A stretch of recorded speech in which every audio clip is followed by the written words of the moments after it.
Hey, what's up, party people? I don't know if anybody's here yet, but I made it just in time, apparently. Hey, Sean. Hey, Carl. So, Vlad says he's going to be here at about 7-ish. So you guys are stuck with me for the next hour. Sorry to break your hearts.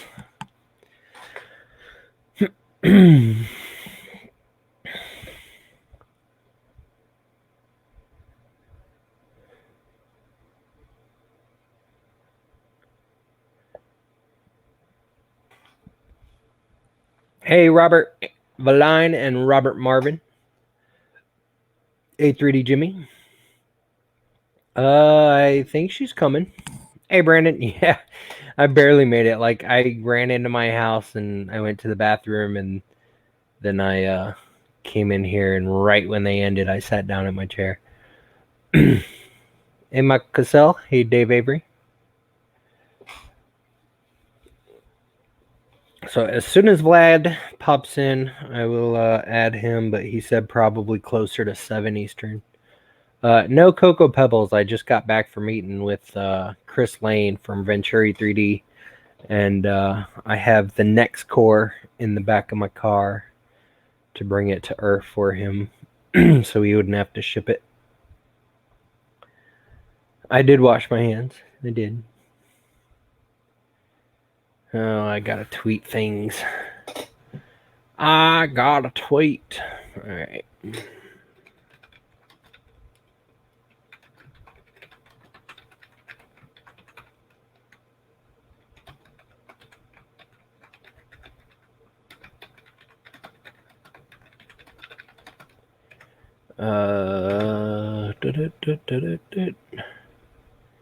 What is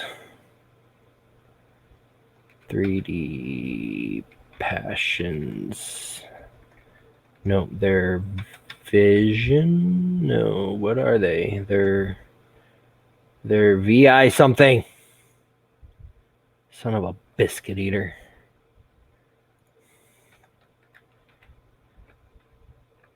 I had it on my last tweet. Let me look at my viral inventions. That's it.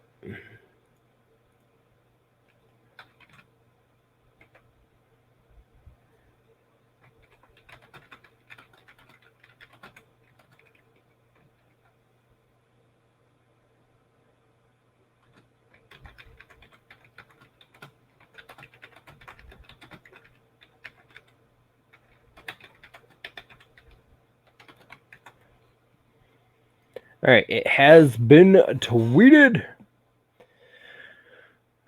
Hey, Lightspeed. Hey, Michael Fox. Halloween stuff for your grandkids. I'm sorry that the UFOs are late. I did get an update on the shipping. They will be here tomorrow, so I will get the UFOs out on Tuesday. If anybody is going to Earth and wants to pick theirs up there, make sure you DM me on Twitter or send a message to the page on Facebook, or go to my website and shoot me an email through the contact page, or email me at info@alien3d.us and let me know you want to pick them up. Hey, Vince. You need a belt and a hot end, and you'll have the Squire assembled. Did the belt never come? And you have a mosquito for me. Toss the mosquito on there.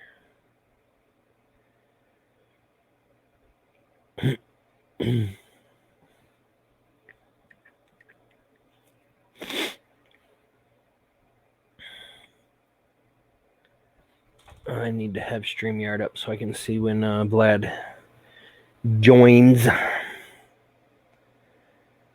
R2's starting to look like R2. Speaking of Sean, did you write me back? You probably did.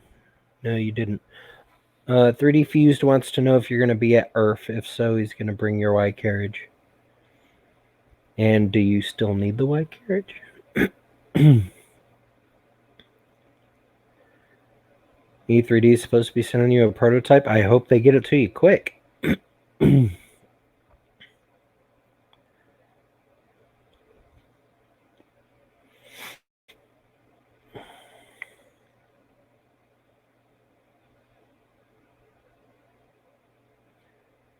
Alright, I knew you had one cut. I just didn't know if you still needed it. So I'm going to let them know you don't need it.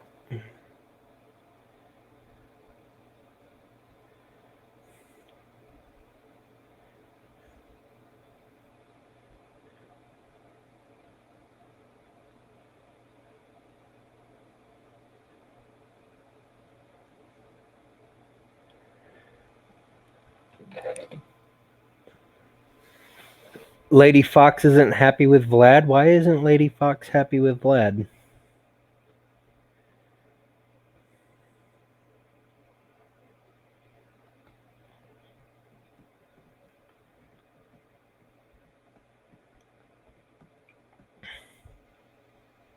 Yeah, actually, I won't share that information.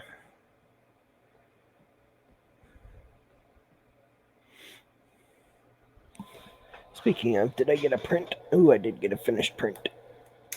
Come off the hotbed!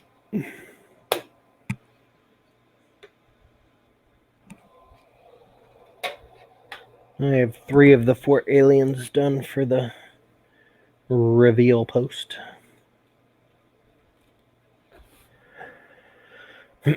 They discontinued their filament? Yeah. I have 2 of their filaments that's going into the October UFO and the November UFO. Hey, Greg. But then they said they're stopping filament for a bit. They are gonna do filament again in the future, just not right now. You can definitely bug him when he comes on, though. I know he was posting on Instagram that he was trying to get rid of a bunch of filament that he had left over. I think he's concentrating more on his Nova hot end for now.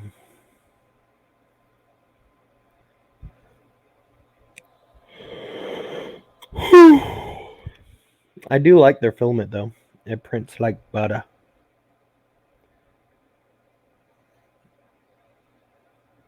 I really need to get the Z-wobble figured out on my Sidewinder.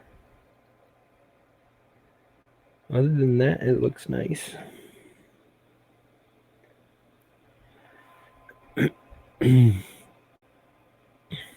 Yeah, the peach was nice. It was a nice peach color. Definitely.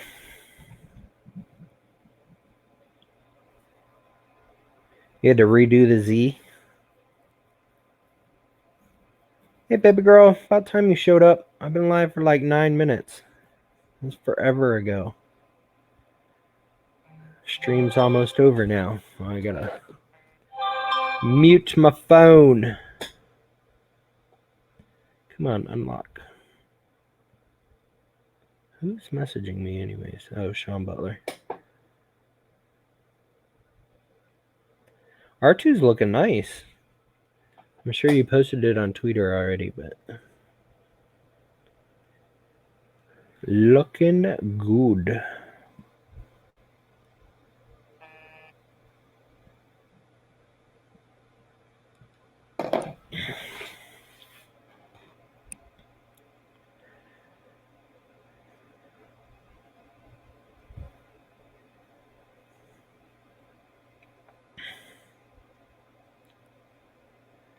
The motor and rod brackets have to be within 1 millimeter.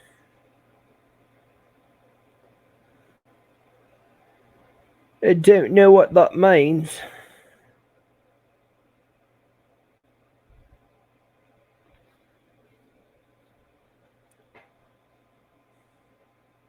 Why am I blurry? Stop being blurry. That made it worse. Oh, there we go.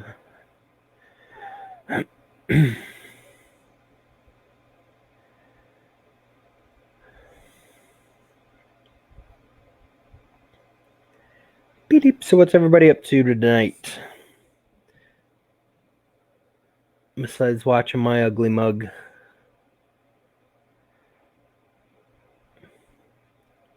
Like, my eyes are blurry today.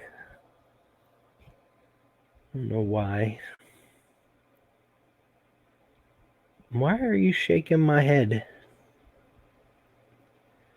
I'm gonna shake your head at me. And take my shoes off. And then I'm gonna trigger Rose's OCD.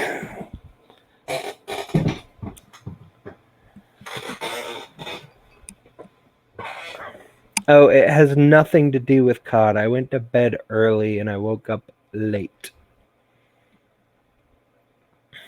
I got a good 7.5 hours of sleep last night. More than enough. I think it's because I drank too much coffee. My blood pressure's probably up. I drank a triple shot on the way to meeting with Chris Lane, and I drank a triple shot on the way back from meeting Chris Lane. You're making a spider the size of a small dog? Rosa would love that. She loves spiders and snakes.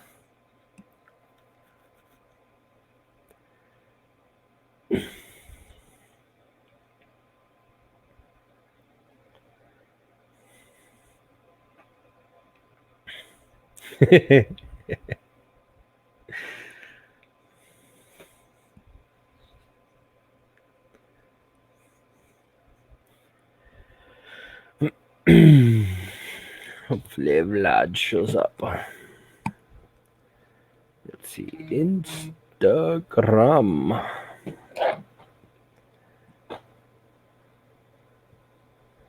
Wish, stop spamming me.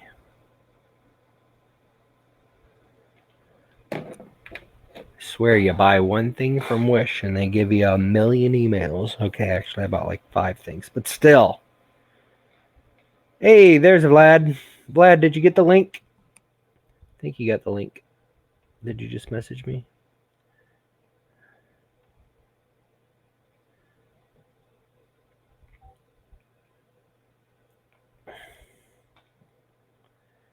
All right, when you go in there, you just got to authorize like your webcam and mic.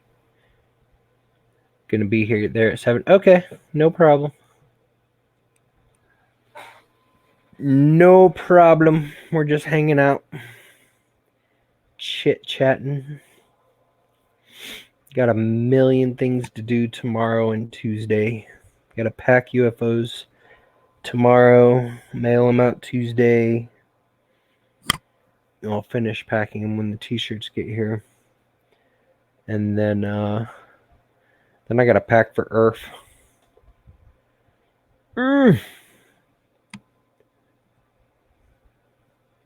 Luckily, I don't have to bring the ooze with me because they're delivering it there. So I just got to bring some probed. All the Knights War red. All my boxes that are behind me. And my little printed aliens. And then I don't really have nothing to display this year.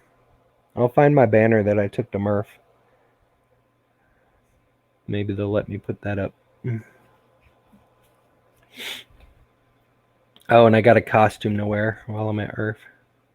Hey, Tanny. Hopefully I can fit an Alien 3D shirt on the costume.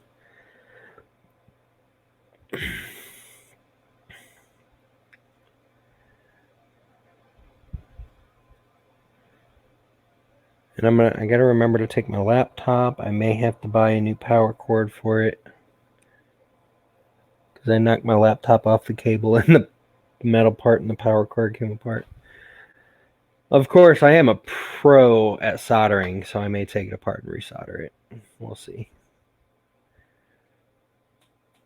And but I will stream. I ordered a lavalier mic. I will stream the whole time I'm at Earth, providing the internet allows me to. I'm all the way on the opposite side of the arena from Fun in the Country basement, so you guys should get some middle view. of stuff.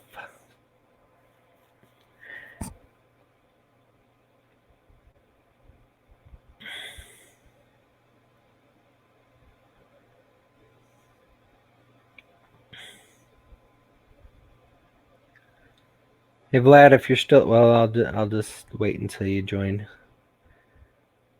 Michael Fox's Mrs. Fox, Lady Fox, has a word or two for you.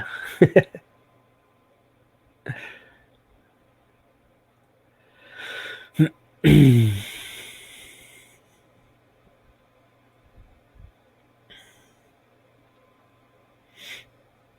thinking about getting some shelves to put behind me instead of the table.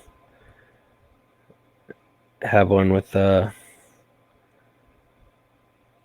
enough room to fit the printers, and then I'll decorate around it. Maybe I'll push my desk that way some more, so I got more viewing area behind me. We'll see. I gotta make this prettier. Have I arranged for a UFO to land at Earth? No. It's too close to DC and they wouldn't authorize it.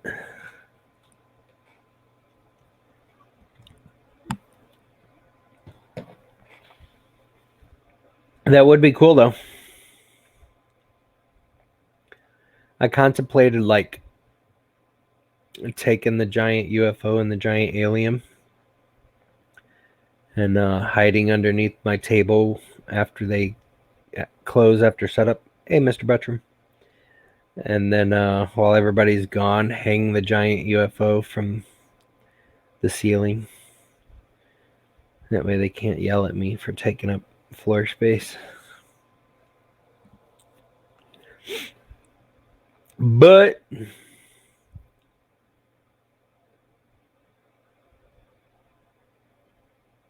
hey, no problem, Carl. Have a good one. Don't you put a what's their new thing called? The Hermes? Why don't you put a Hermes on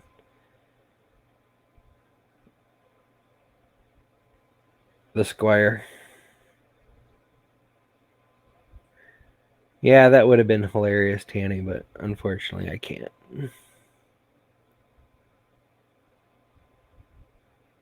Oh, really? They're paranoid about people damaging the ceiling? That's ridiculous. I mean, they have to have metal rafters above it, I'm sure. I mean, it's over a friggin' basketball court.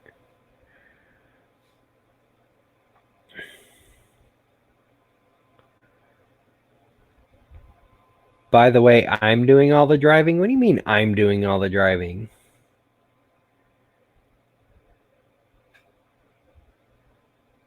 Oh. That makes sense. Alright, well, no sneaking giant alien from the rafters.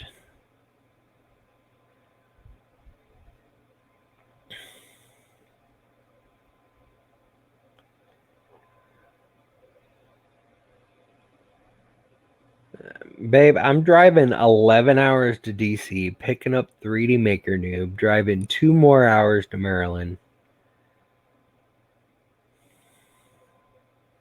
Catch you later, Carl. And then I gotta drive 13 hours back after I leave you. So you're doing all the driving while I'm there.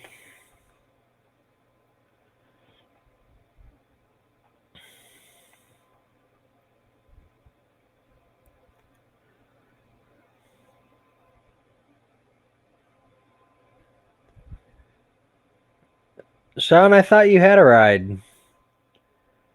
Yeah, I've got no room now. I gotta, because I have the Venturi Next Core. I've got 60 rolls of Knights War Red to bring. I'm debating how much probed I'm gonna bring. I have all my UFO boxes. And then I've got 3D Maker Noob in the front seat and probably his bag in the back seat.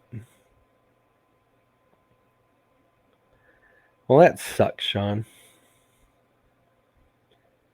I thought you had worked it out a couple times with different people.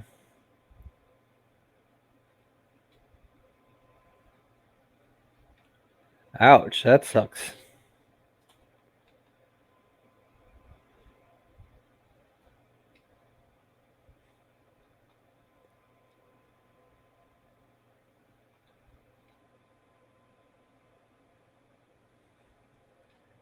That really sucks, Mr. Butchum.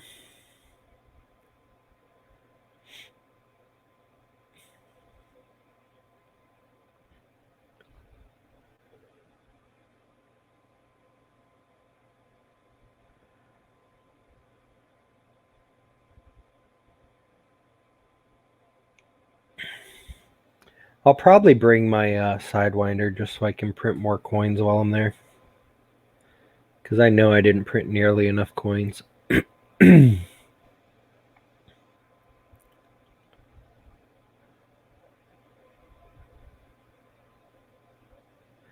How are you going to get the Sidewinder going? Doesn't it use a... Isn't it a Titan clone? Probably use a Titan heater, right?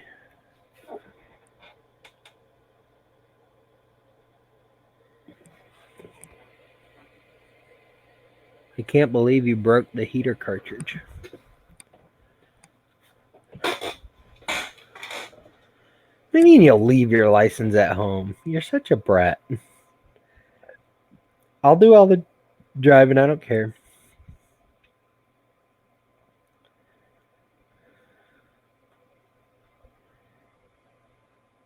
I don't mind. Well, I know the Titan is just the extruder, but won't a heater cartridge with the ends on them? Or does it come with a different end? I can't see what they look like. Oh, come on, Tanny. You can just pull that end off. Put new connectors on it.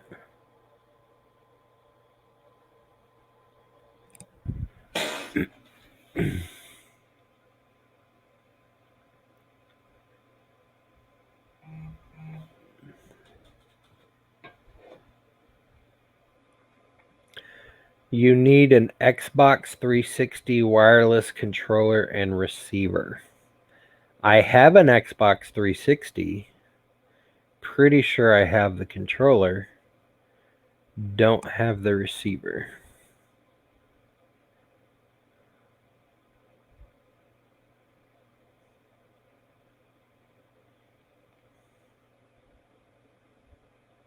Yeah, I'm going up I-95. I'm actually gonna leave Wednesday now since the shirts are gonna be here tomorrow. I'm gonna leave Wednesday and drive probably halfway there or so until I get tired, and then stop and hang out and play COD, and maybe I'll stream from the hotel room. And then continue on Thursday because I gotta be in DC to pick up Noob in the evening.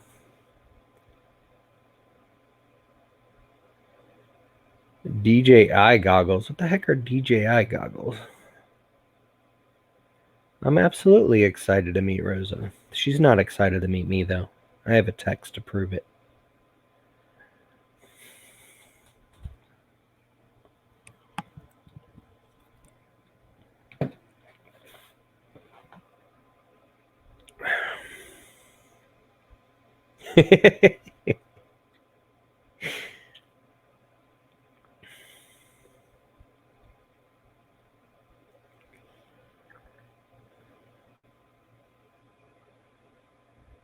Oh, it's pretty cool.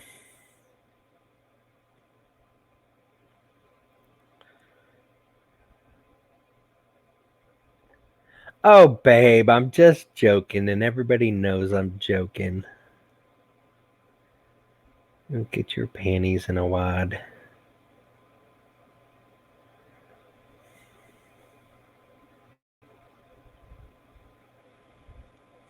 Hey, Julie Jelly.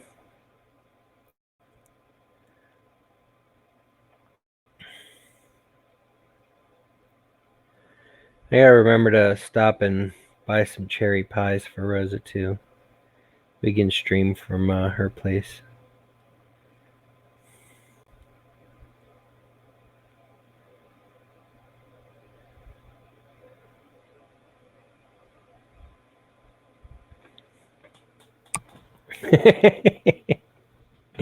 See, mamacita.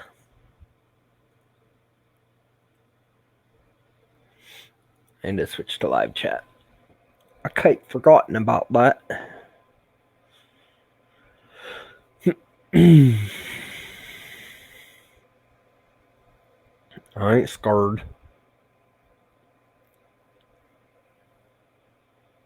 Hey, if you make me drive the whole time I'm up there, then I'm wearing my costume the whole time we go out.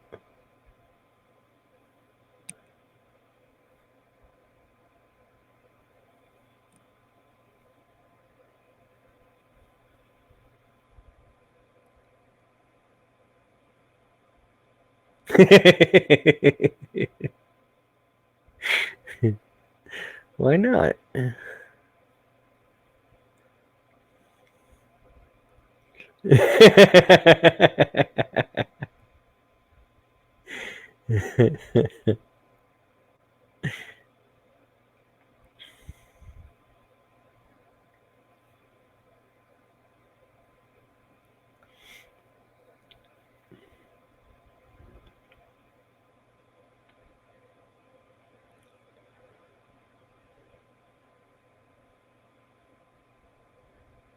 T-minus 24 minutes. All right, let's see what we got going on here.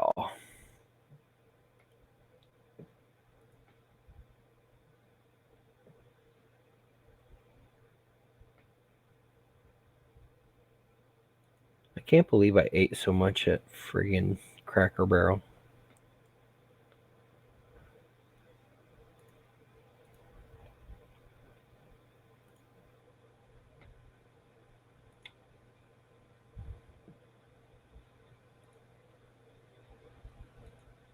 And just to let y'all know, my fantasy football team is currently in the lead, 144 points to 63 points. I've still got one more player that plays tomorrow, but he has 2 players that play tonight and a kicker that plays tomorrow. But I don't think 3 players are going to score over 80 points.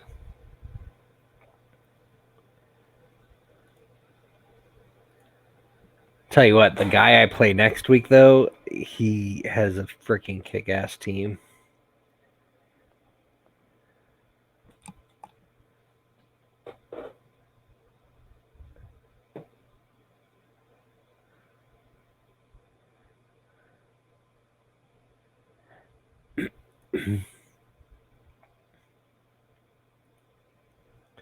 He's currently undefeated.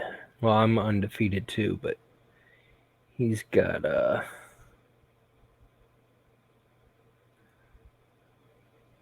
is he at? He's ahead of me on points.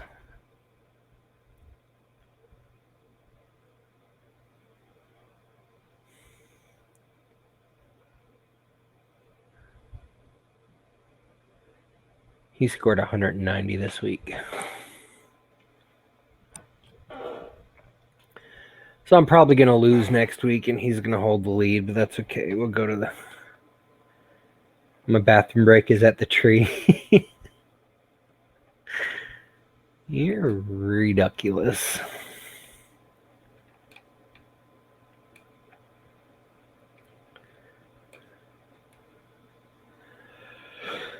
I should probably print something while we're waiting for Vlad. What should I print?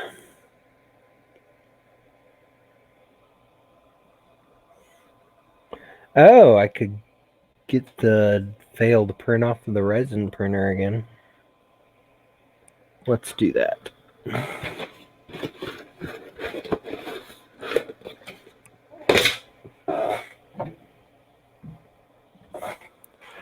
What we have here is a failure to print an alien.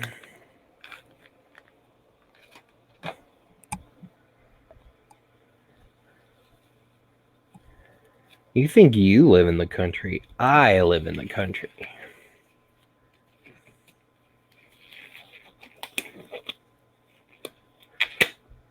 Alright. I have to keep the glove on until after I cure the thing this time.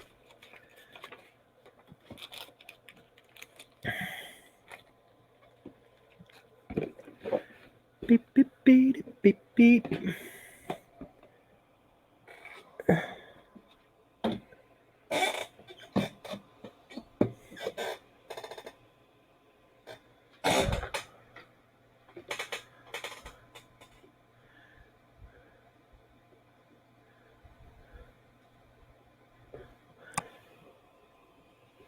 You live in a country? Technically, we all live in a country.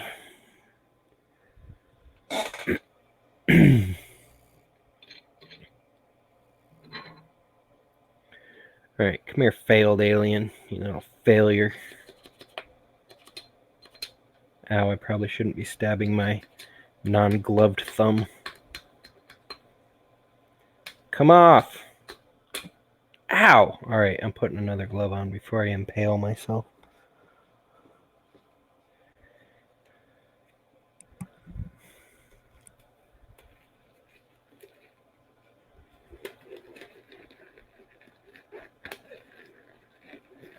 This glove only has 4 fingers. Oh, the thumb's over there.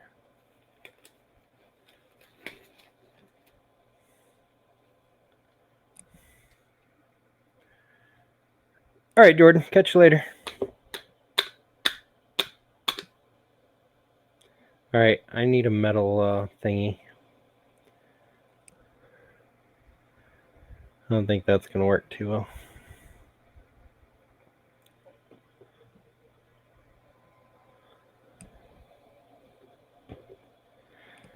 Shysta! Where'd the metal one go that I bought the other day? I put it up here somewhere. I know I did. Pretty sure I did. Thought I did. Maybe I did.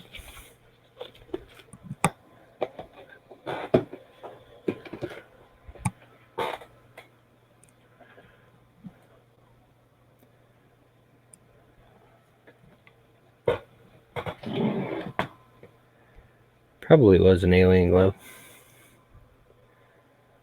What did I do with the flippin' metal thingamabobber thingy that I was purposely bought for this purpose? Ah, I stuck it in the tool drawer where it's supposed to go. Never would have thought of that.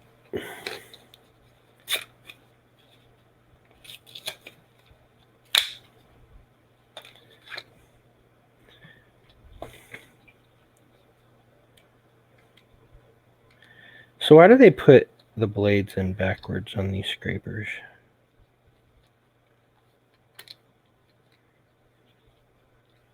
Just to make you turn it around and slide it back in.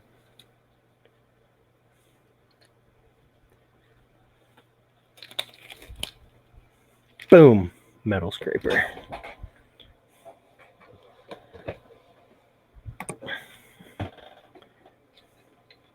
Alright, now if this one slips, it's going to slice my hand open. So.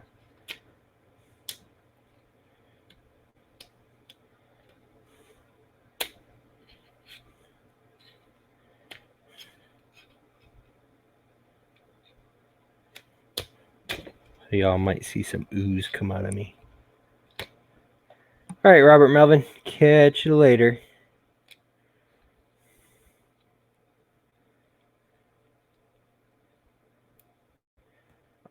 Like, I like these support settings that I downloaded or copied off of online somewhere. They seem to come off pretty good and work pretty good and don't leave a bunch of little dotty things. Maybe in a couple spots. But I'm really getting annoyed at him getting a flat part on his head and on the antennas.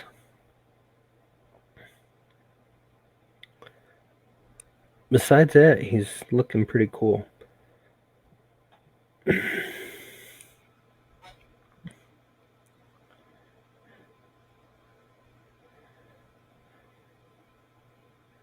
I will find a way every time. I'm a glutton for punishment. Alright, I do have to take one glove off so I can touch the lid and the bowl without getting resin on it.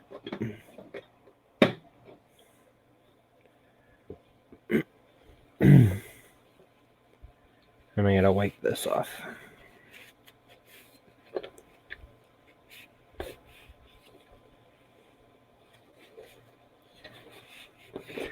So far, my first print was pretty cool, but it was a pre-sliced thingamabobber. My 3 prints after that have all technically been failures. Why does my bed look so wonky? I leveled this thing. But when it's up, it looks like it's wonky.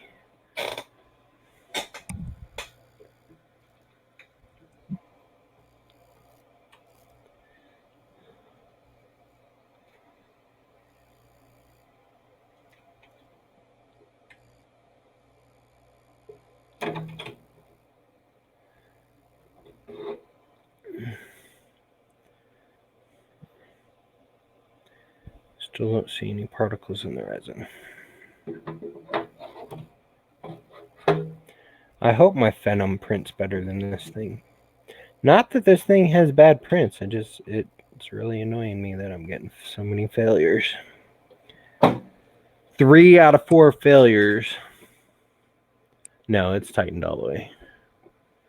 I probably could print it on its feet and it wouldn't even need supports, Jimmy. I was just trying to cut the printing time down in half because when I stand it up, it takes like 6 hours. When I lay it down, it takes 3. But I may go ahead and print it on its feet, see how it looks. Because I want to take one to Earth with me.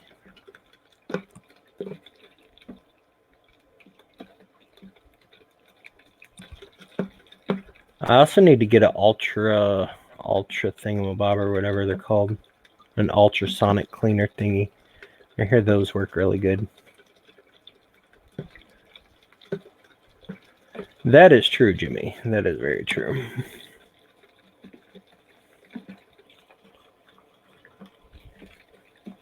Speaking of tightening it down, did I lock the bed back down? Why do I feel like I have an ant biting the back of my leg?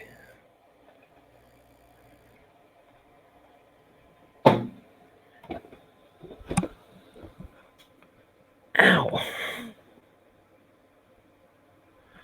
All you hear is money. What are you talking about? Money's already spent, so now you ain't gonna worry about it.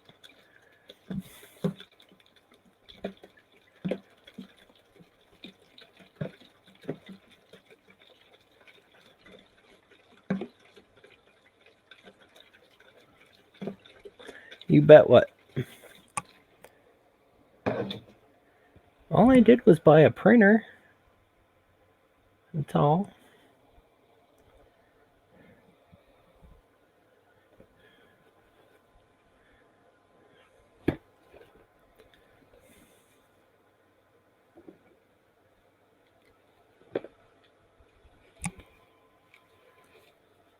Excuse you what?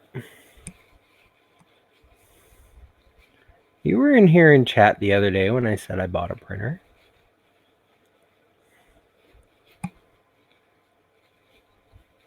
Exactly, it's a tax write-off.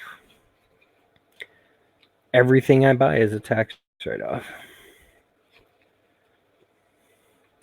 Considering I didn't like prepay any taxes this year, all the write-offs I can get will be very handy.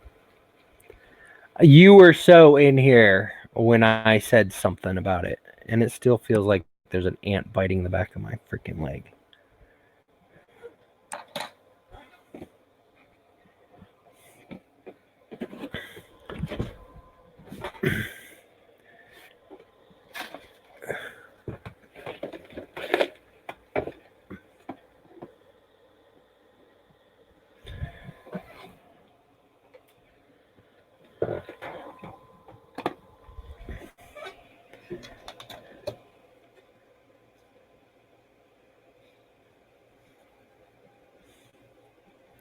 Where did I put the hole on this thing?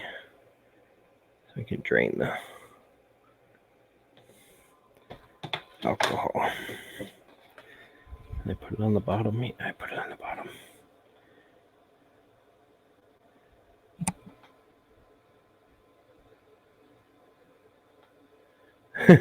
I could have said the aliens dropped off the printer. Yeah, well, the aliens, or the printer's not even shipping until like the 15th or something, which I'm annoyed by.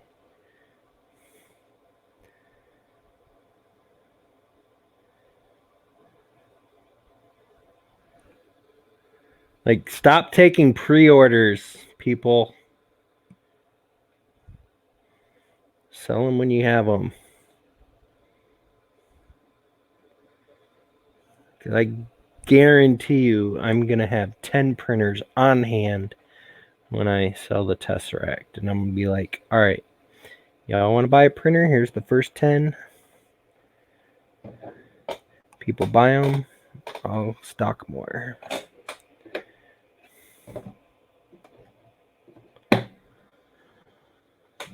I don't think all the alcohol came out of them. Oh, well, he'll be all right. I'll let him dry for a minute. Yeah, but here's the thing. Have a small production run that you can afford. Because you cannot tell me that Peopoly does not have the money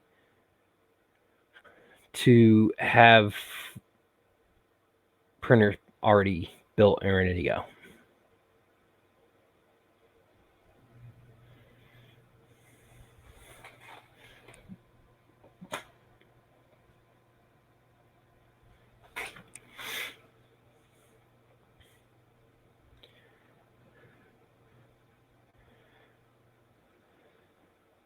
Well, that's fine. I'm still going to have 10 kits ready to go.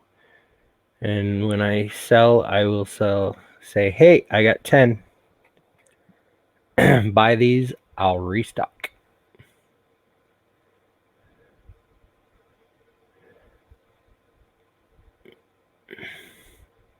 Well, here's the thing, Tanny. Peopoly is only sold by one company in the US, and that is Matter Hackers. So it doesn't matter where distribution is in the US because only Matter Hackers can carry it. That can't be true because didn't Joel Telling put out a video unless he used Chris Russell's?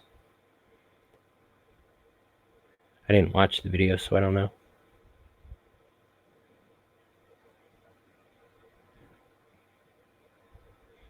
Hey, Brian Vines. You can't read chat because you're on. Get off the phone. How rude.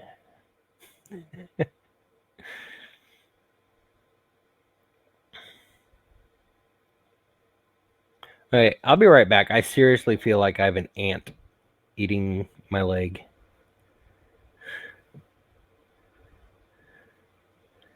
I need to put. I'll just hide my camera. Nope, that's not my camera. There's my camera. All right, y'all can still hear me, but I'm reaching into my pants to see if there's an ant biting my leg.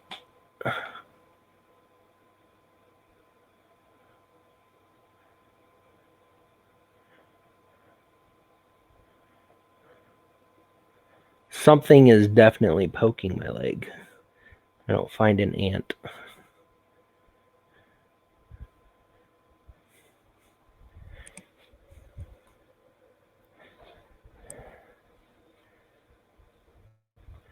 Maybe it's something in my back pocket. Maybe it's my wallet poking my bung. Well, it's not poking my bung, it's poking my leg. Something is poking my leg. I'm about to take my pants off. I just won't get up there and stream.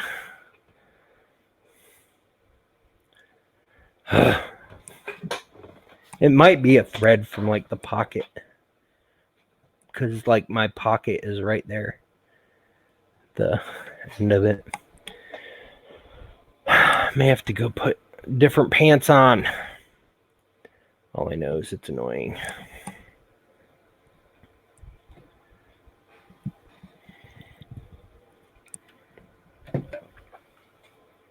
If you get off the phone, you won't be able to watch the stream.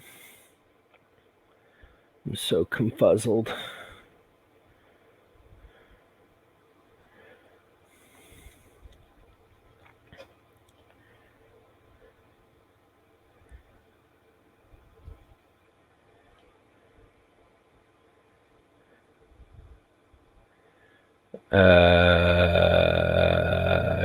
I don't know, Tanny. I cannot confirm nor deny. And if you burn your house down, you won't be able to blame me.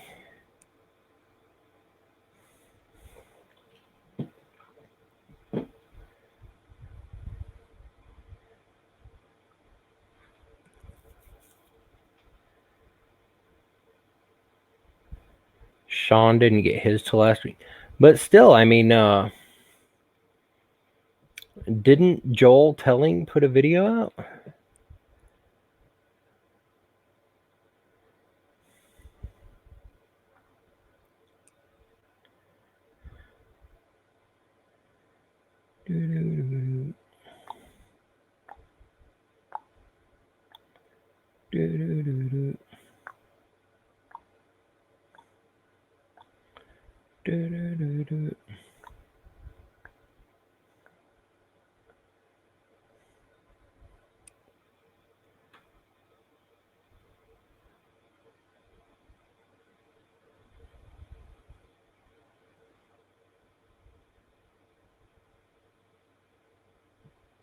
Tanny, if you moved in with me, you'd have to quit your job at Ziltech.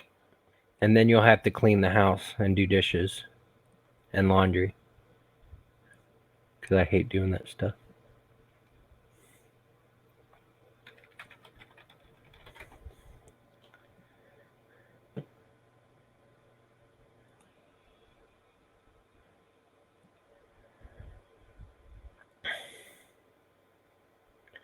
I could have swore Joel Telling put out a flippin' video on the Phenom printer. When the frick did that? I got a notification.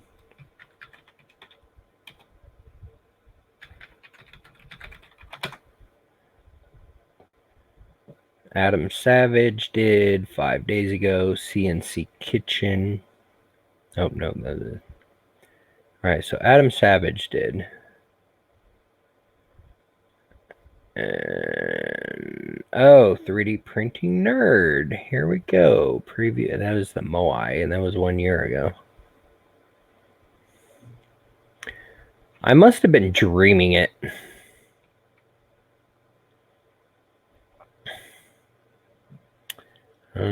Having dreams about Joel Telling and resin printers now. Oh, he just did a tweet about it. See, I knew I saw something.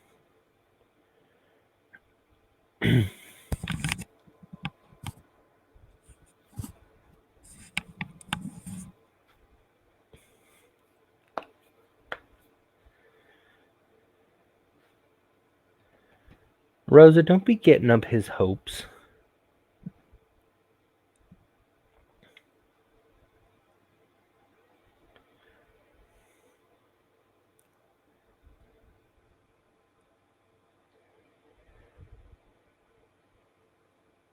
There's only one time I ever had to spoon and got spooned by guys, and that was when I was in the Army and we were out walking for like 30 hours straight in freaking 0-degree weather, and everybody was freezing, and we stopped for like a 2-hour break. So literally everybody in the company like lined up in the middle of the woods, and napped, all spooned up against each other. We were freezing our butts off.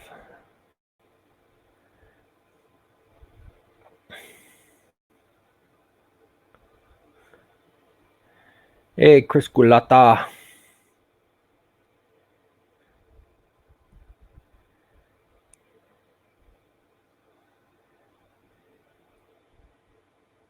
What happens in the army stays in the army. I'll tell you what, funny story. Not about me, about another guy. When I got stationed in Egypt,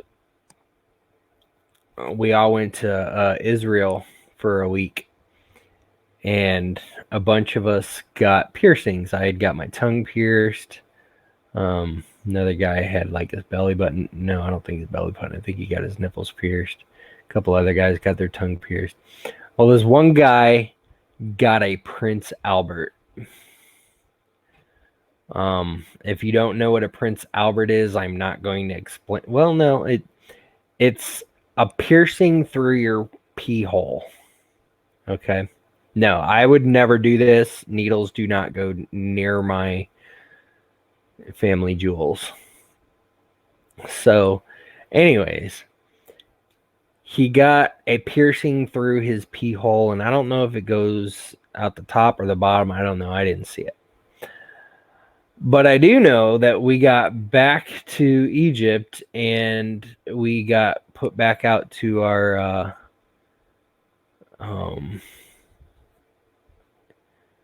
remote locations, and it got infected. And we walked out for PT in the morning, and he had this giant bulge in his PT shorts that he could not hide. And his Prince Albert had gotten infected, and it swelled up his junk.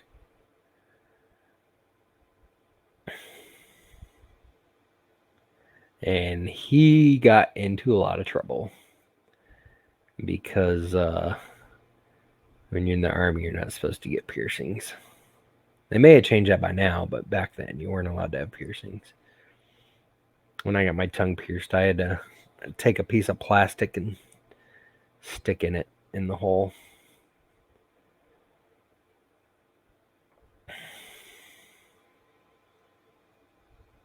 At least it wasn't a Steamboat Willie. I don't even want to know what a Steamboat Willie is either. Hey, what's up, Timothy Harkness?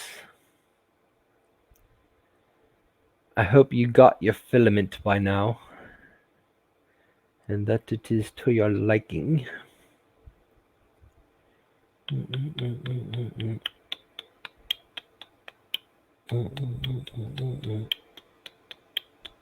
All right, it's 7:02. Vlad, you're late. ¿Dónde estás? I don't know how to say that in Russian. I haven't seen Viking. Has anybody seen Viking yet? Did I miss Viking? Viking, are you here? Mars to Viking Land. Mars to Viking Land. Come in, Viking Land.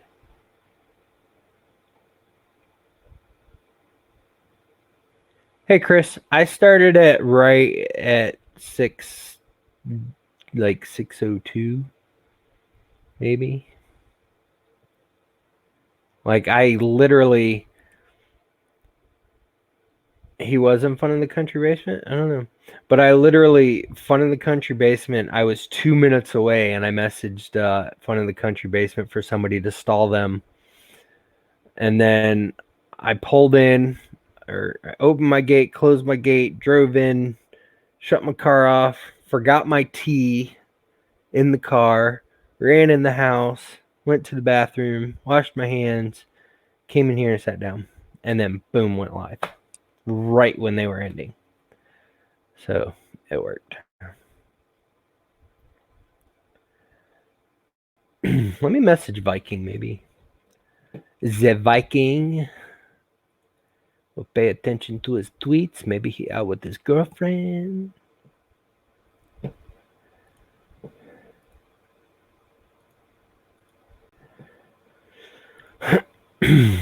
I don't know why I'm doing a million different accents tonight. Oh, and I texted Rosa.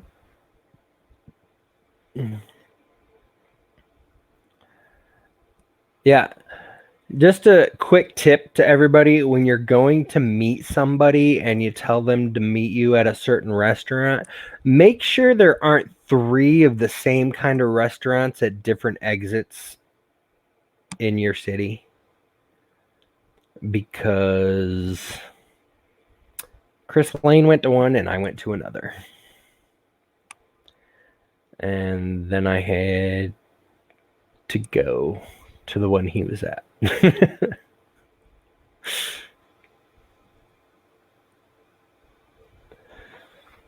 Yeah, there was only one iron skillet when I met John. Yeah, but that's the thing, Chris. I didn't know there were multiple ones, so I told him to meet me at the Cracker Barrel on 75. Well, I didn't know that there were 3 Cracker Barrels on 75 in Ocala. At 3 different exits, 10 miles apart.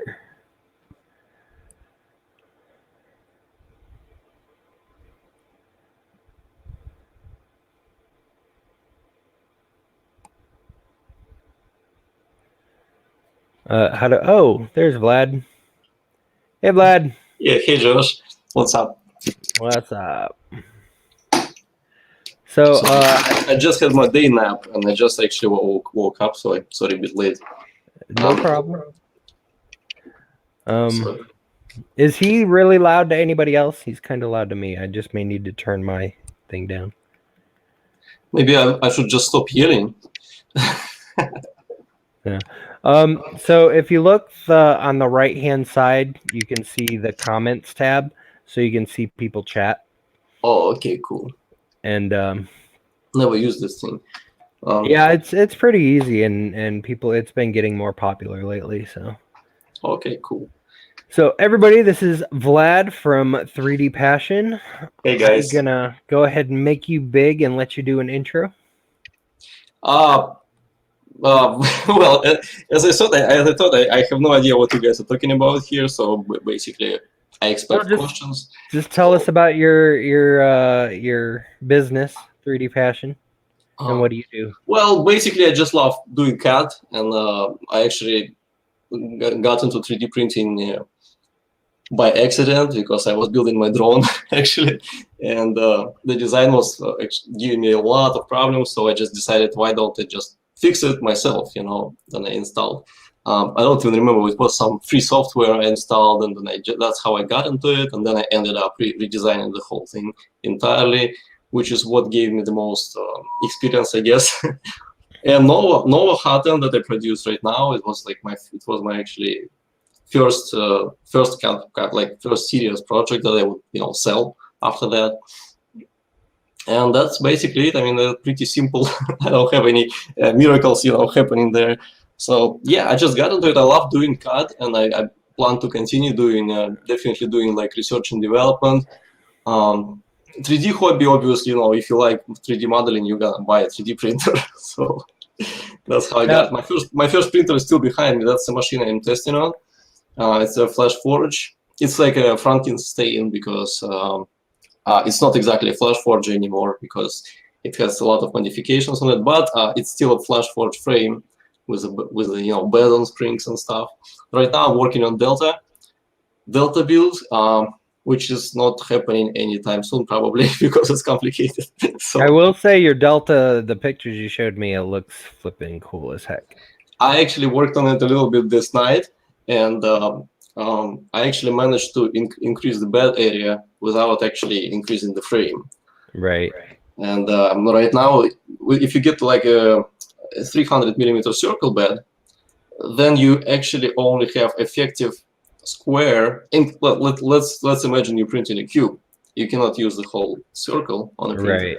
Right. You only can, for example, if you want to print a cube, it's gonna be only 212 by 212 instead of the whole 300, and that's limiting factor for Delta. So what I managed to do like lips sort of things. I don't know if I can, if I have a picture anyway. Anyways, it's instead of this circle bed, it's like it has lips on it. It's gonna be hell hell difficult to produce. But anyways, if I'm doing it custom, I'm gonna laser cut all of it. I might as well just do my own shape. So that shape actually helps with the dimensions. So instead of 212 right now, you could print a rectangle of 289. So it's almost 300 basically.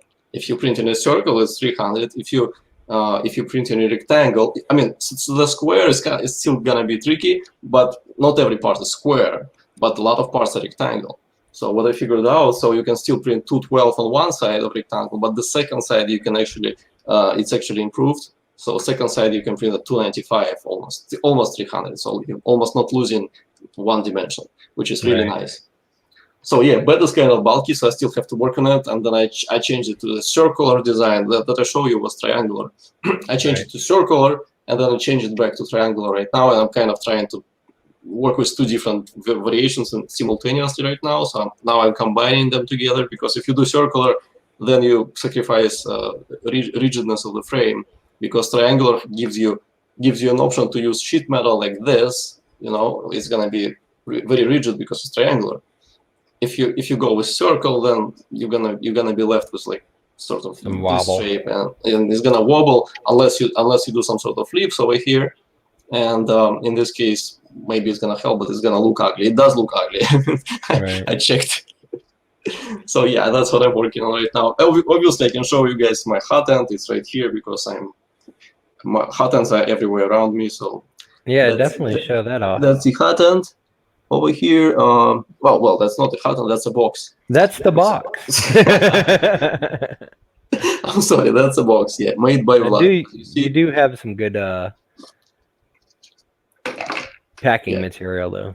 Yeah, so this is the how it's packed, and then you just take it. Everything is 3D printed, not everything, I mean, every insert is 3D printed, so I'm super flexible.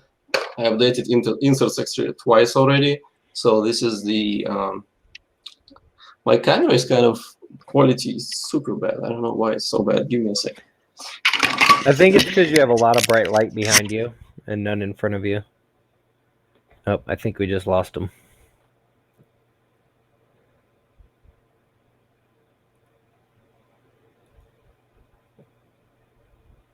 See my, oh, okay, I see what you. There we go. Here's the hot end. Yeah, you don't need to enlarge that probably because the quality is still not good. But yeah, that's how it looks. That's a set. I mean, the fan goes over here as well. I don't have it in this set because I just haven't assembled it. So it has a really nice heater. Probably I'm not going to be able to disassemble it because this thing, the main hot end is actually screwed on over here. So I can't really disassemble that. So yeah, that's Nova, and it comes with a lot of stuff you may need or you may not need. If you want adapter, it works like that. So when you buy your hot end, it comes with the heat break, the fan, multiple nozzles, the heater, and the thermistor. Not exactly. I'll give you a link if you want to show to people. I have where it is. It's not. I mean, I used to sell it like that, but it's a mess because Nova hot end actually has over 1,000 variations how you can assemble it, over 1,500 actually. Right. Because I don't know how to produce properly, obviously. But so if you go here, I don't know if you could share your screen with people, but I'll give you a link somewhere in the chat. The beta configuration set. Is that what you're doing? Yeah, it's a configurator special thing. I lost my page where I'm talking. Oh, okay, here. So this is the configurator, and I'm trying to Control V in the chat, but it's not for some reason working to me. Yeah, if you go to private chat, you can send a link. You can't send a link through YouTube. Oh, okay. So give me a second. So that's a link to configurator, which I'm working on right now. It's not perfect; it's still beta, but okay, that's a link.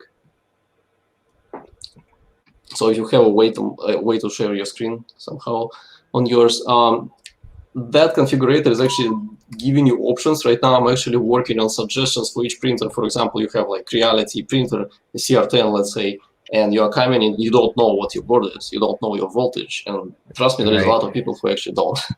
And knowing voltage, okay, maybe you know it, but you may not know what's the power rating on your PSU, what's your power rating on your board. And this I'm actually completing on that page right now, so people can actually come, enter their board, or not board, just enter their printer model, and they get suggestions on the configurator, and they have some options disabled because of their machine. And I just want more better experience for customer, basically. So yeah, that's what I'm doing there. And let me open it myself to just remember what that thing is about. Yeah, first you start from like voltage choice, or you can choose your printer right away. And then once you choose voltage, you can choose everything else. Voltage gets locked out because there is like it's very complicated, and there is dependencies on each tile from different tiles. The background programming is pretty complex over here. So yeah, basically you go to that configurator and you choose your options, and whatever Nova comes with is on the left, and it comes with like basically 8. You can choose a cut. The problem is I wanted to do this as flexible as possible to fit as many machines as possible. So the base kit is 126, and it comes with you cannot really buy it like that. So you still have to. I actually made it how it's called obligatory, right? The tiles, you have to choose a heater cartridge and you have to choose a thermistor. So basically 126 is not where it starts. So let's say we get a minimum package, and it's gonna be 60-watt cartridge, not 40-watt. My weakest cartridge is 60. You get 60-watt cartridge, you get NTC sensor, 0.5 nozzle. Nozzle is a free add-on. So you're gonna be at around 158 for the whole thing. Why do you not offer a 0.4 but you have a 0.25? 0.25 I might actually discontinue because I think it's just a bit too small for people for general use. I may actually go. Tonight I'm purchasing the second batch of Nova, and first of all, why not go 0.4? Because 0.4 is actually stupid. I don't understand why people actually use it a lot. So 0.4 doesn't make much sense. Like I tested it. I think the people use it because somebody started using 0.4, and for some reason they just kept using it. So idea behind 0.4, you use 0.4 nozzles, you print 20% wider, you print sort of at like 0.48, right? That's what Simplified 3D suggests you, right? So you print wider than your nozzle. That doesn't make any sense. That does not improve strength. That actually makes your surface a little bit worse in terms of, that makes part less accurate. So my idea is 0.5 nozzle is actually, it can also print faster. You compare like you have a 0.4 hole, and you have to, obviously you're gonna have much more back pressure on it. So if you have 0.4 hole, and you're trying to squeeze something and then squeeze more, and then you're just limiting your back pressure.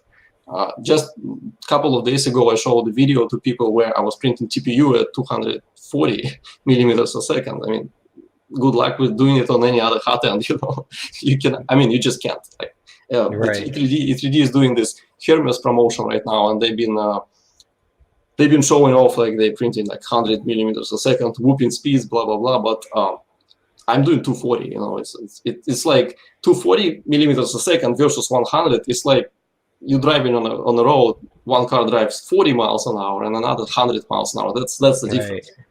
And when you call 40 a whooping speed, then 100 is pretty much faster. So basically, yeah, that. And again, choice for 0.5 nozzle is that because you are supposed to print 0.5 layer with 0.5 nozzle when you use Nova. And that also makes sense when you're a designer. If you're a designer, you understand that you design in metric. I mean, nozzles are metric. Obviously, people design in metric. And I personally myself I'm metric.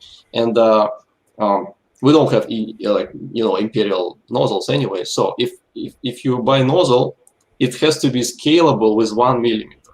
That's my idea. That's why it's 0.25. So for example, you wanna print really fine parts, and you choose 0.25 nozzle, and a lot of parts are gonna have some walls in them that are probably gonna be 1 millimeter, not 0.8, not 1.2. The wall is gonna be 1 millimeter. So it has to actually scale with that. Otherwise, for example, if you have a 1 millimeter wall on your part and your nozzle is 0.4, okay, you're probably gonna print 0.48. But if not, if your nozzle is 0.4, then you're gonna have a gap of 0.2 millimeters between your two perimeters, and that's Yeah, not I've actually seen that on prints. yeah, because unless you specifically design in your CAD for 0.8, normally you're gonna have a gap. And like, okay, what if you have like a 1.5 wall? Then you're gonna have even worse. You're gonna have some more problem. 1.5, you're gonna have 1.2 filled up. And what you're gonna do with 0.3 millimeters left? You can't infill it right now in the slicer. It's gonna be a gap. It's gonna affect part quality and strength, obviously. So if you get 0.5 nozzle, then you print natively with 0.5 layer without squeezing more than you need, which just gonna give you like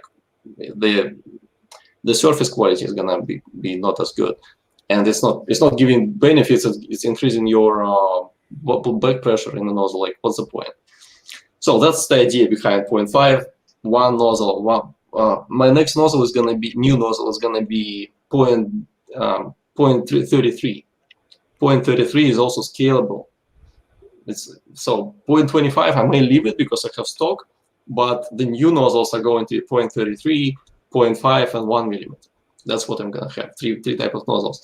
I'm probably gonna get rid of brass from the next batch. I'm gonna have just nickel-plated copper because it's a premium product. I don't see much reason to just stick to brass anymore. I mean, it's not giving you. I personally just print with steel nozzles because on Nova everything is so small. Thermal conductivity really doesn't matter. So I personally just do steel nozzles. I have one steel nozzle. It went through like 10 spools of carbon fiber right now, and it's still like new. It's nickel plated. It's really nice steel, and it's still clean, by the way, because my nozzles are actually polished. And I probably won't be able to show it here because it's not on my camera is not gonna focus on it. Yeah, but they're mirror polish. It's pretty much a mirror. I don't know if you can see it. Yeah, focused now.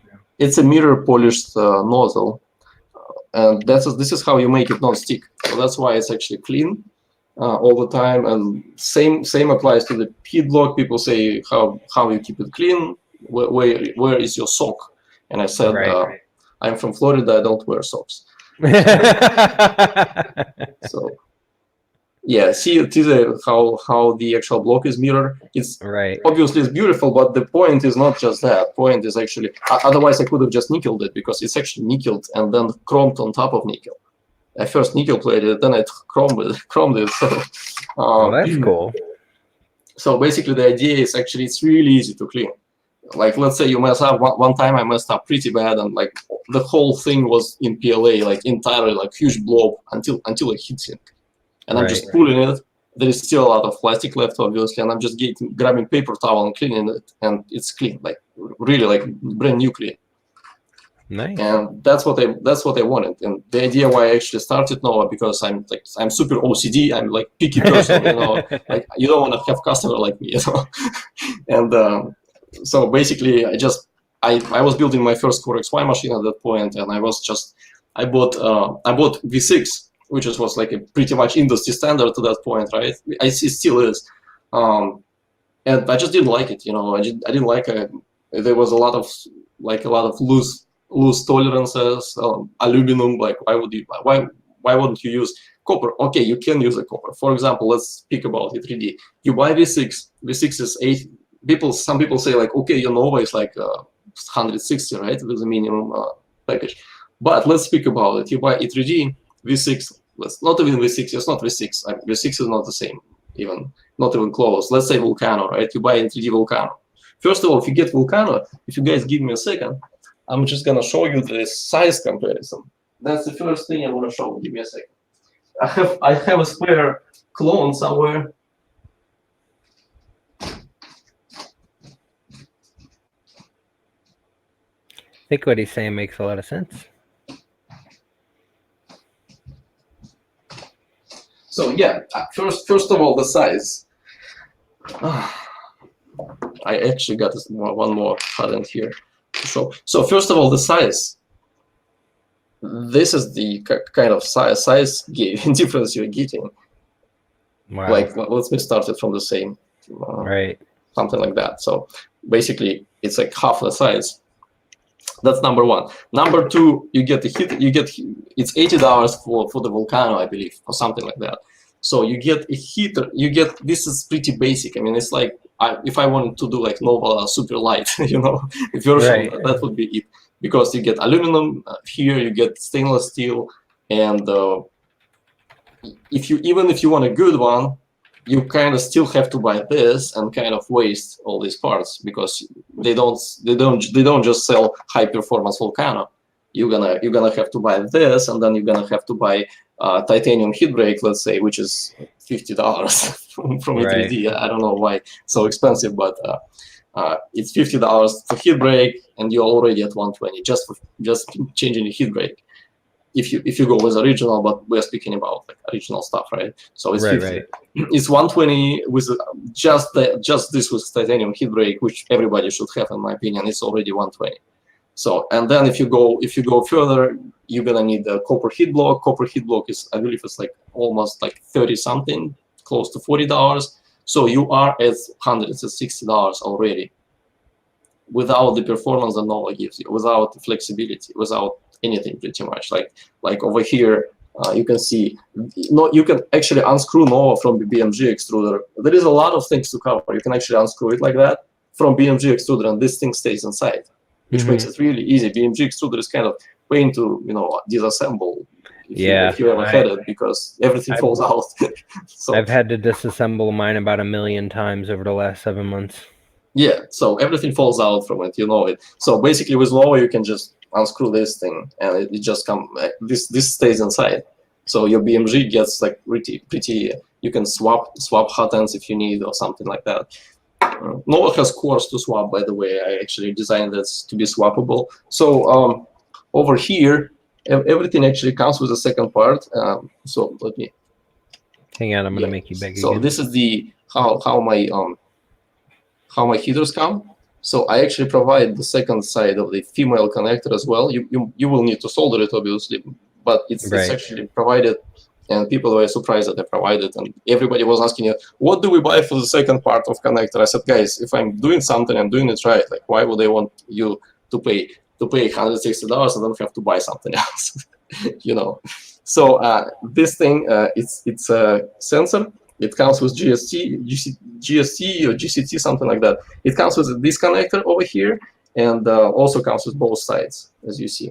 Fan is the same way. Fan comes with two female and male. And I actually pre-wired it because I realized not everybody has a crimping tool. So if you don't have crimping tool, I mean, if you have it, that's good for you. But most, probably 2 out of 3 people not gonna have it. So I decided I'd rather include already pre-crimped connection with a wire on it.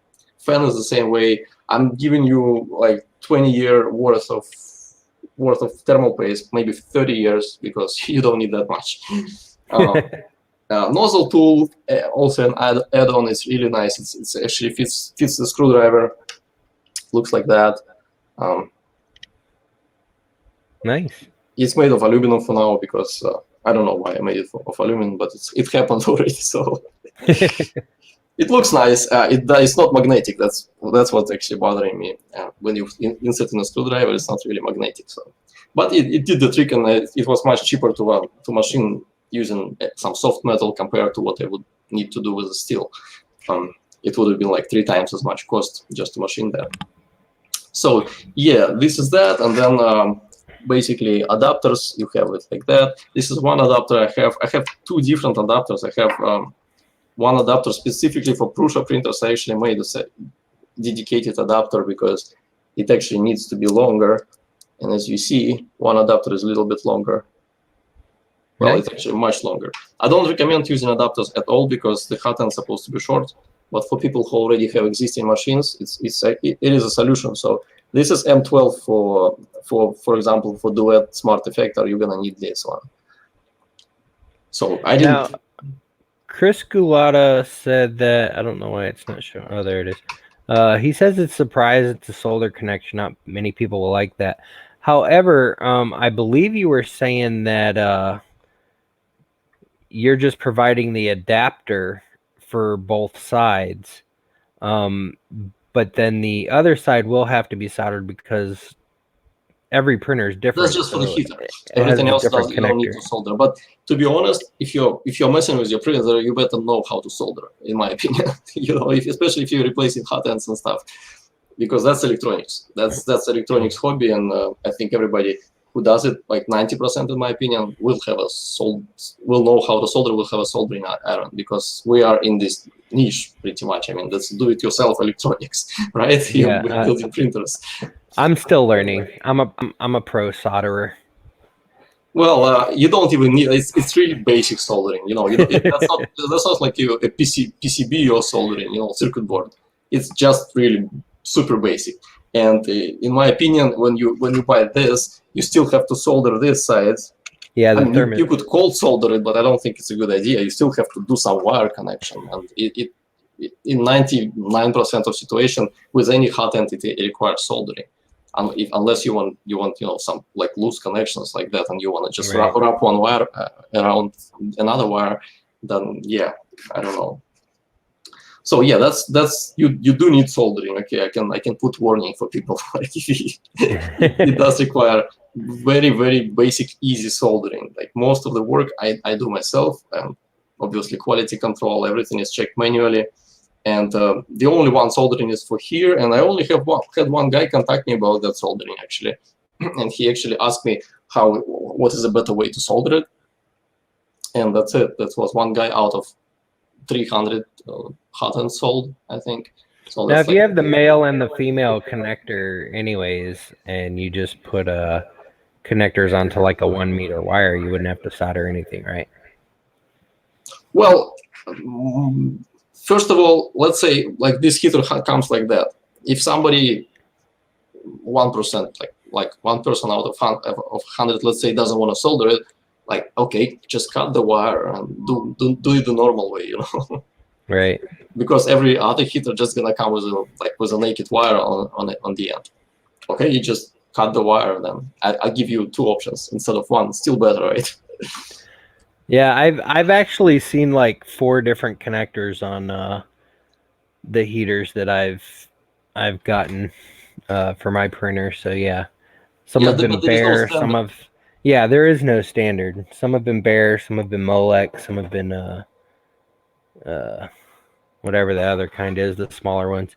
Yeah, I don't like neither of those. Molex is super bulky to me, and it doesn't give you. These are gold-plated EC2 connectors, and I'll just show it to you 1 second. This is how it looks open. Right.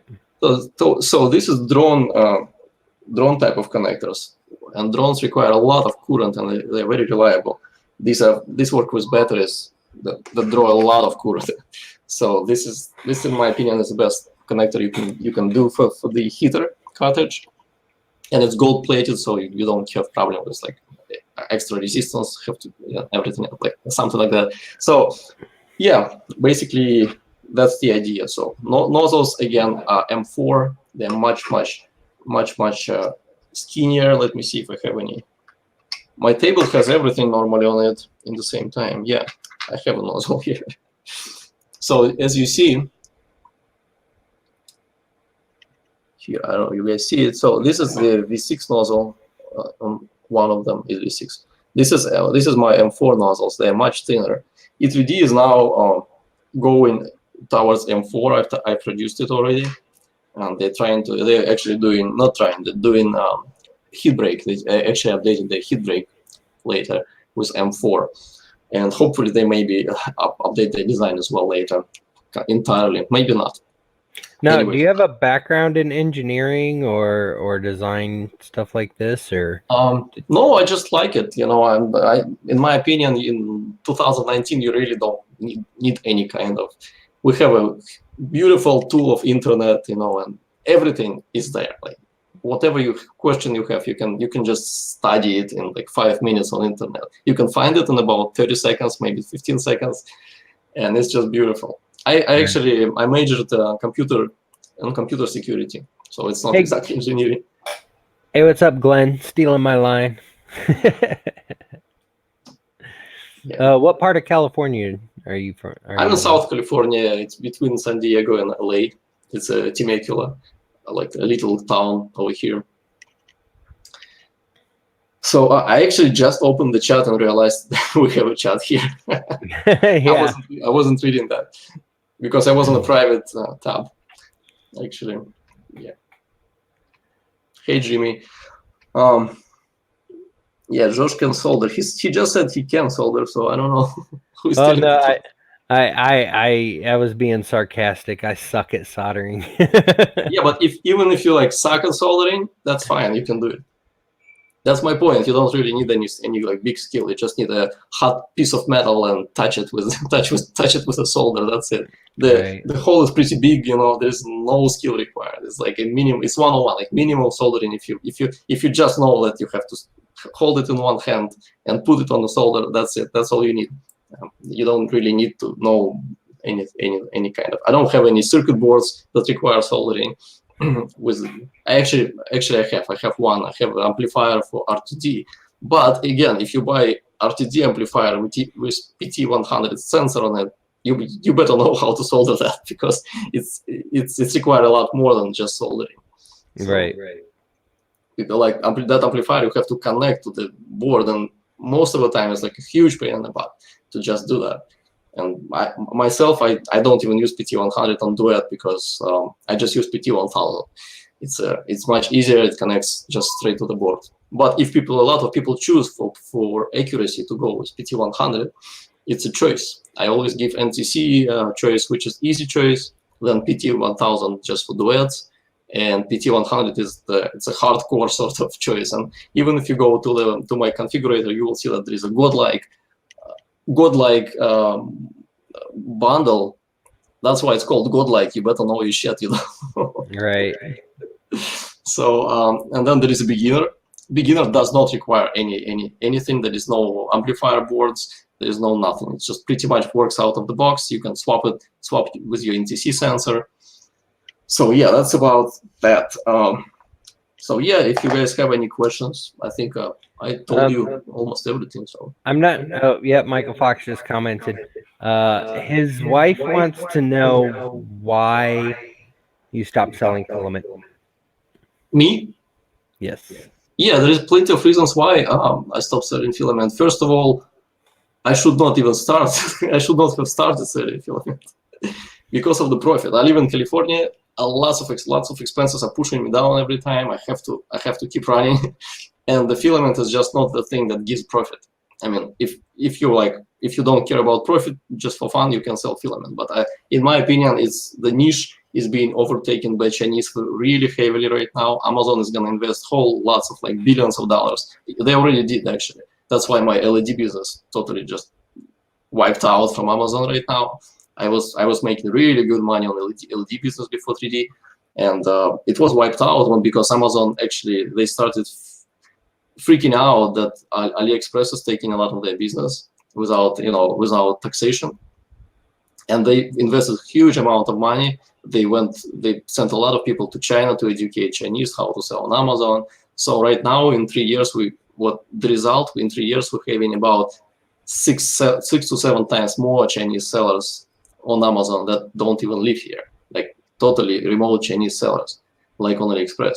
So we have a lot of that right now, and that is gonna affect your plastic sales, because Chinese sell plastic as well, obviously. And they don't only sell plastic. For example, 5 days ago, I got my listing stolen from me. So they basically used my UPC code to steal my. I actually closed one listing. It's not like removed from Amazon. It's just closed, no stock. So I'm coming next day just to check my stock, check all my listings, and there is a Chinese filament with my reviews on it. So just to give you an idea, Amazon is fierce, and because Chinese came over and they don't really we're trying to play fair here, more or less. I mean, American sellers obviously do it as well, but not nearly as much as Chinese. Right. For example, with my LED bulbs, Chinese were actually overrating their bulbs. Bulbs are measured in brightness, is measured in lumens. So mines were 2,000, and they could just sell. I actually tested. They sell 1,000 lumen bulbs and say it's 2,000, and people still buy it. obviously it's cheaper, but it's not the same bulb. They just printed lies on the box, The and quality is not there, consumer right? over here is just believes everything. So I had to just drop that business completely in the end, because there is no way to do it honestly, and I'm not into like, I don't want to bullshit people like that. Right. So yeah, that's what the well, I went too far to the LED bulbs, but it's the same thing. That's why I don't sell plastic right now. I actually purchased some plastic. There was plenty of mistakes done. For example, I should not have purchased so many colors right away. I think I should have purchased just black, maybe, and just focus on just pushing one plastic. But again, I'm making like $3 per spool at the most on Amazon.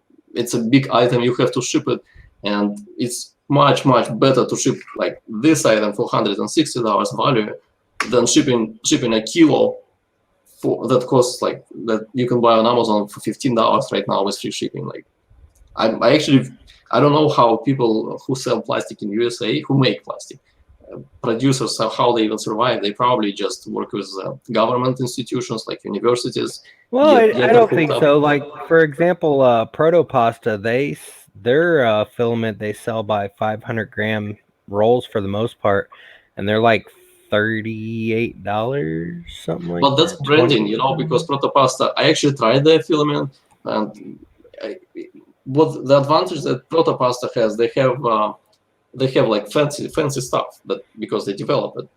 Right. But in terms of quality of intolerances, they're actually, that was my worst. No, actually, Isan was my worst. Isan has really super bad tolerances. Like, first of all, Isan sells plastic. It says 1.75. It's actually 1.7, and from there, the tolerance is 0.5. So it gets from 165 to 175, something like that. So Protopasta has similar tolerance, 0.05, which, in my opinion, in this year, it's already should not be acceptable.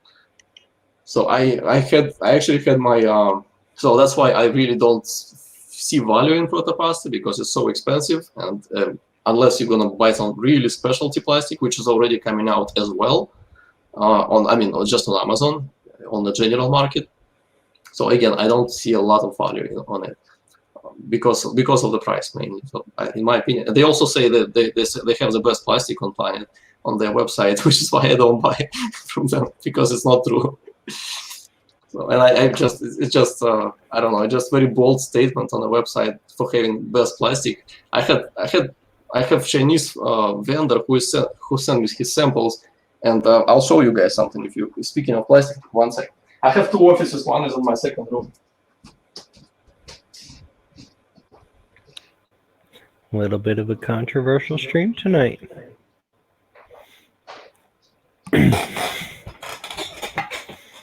I like it. This was the idea. This plastic was the idea to sell as a second iteration of my plastic, and you can see it's really accurate winding.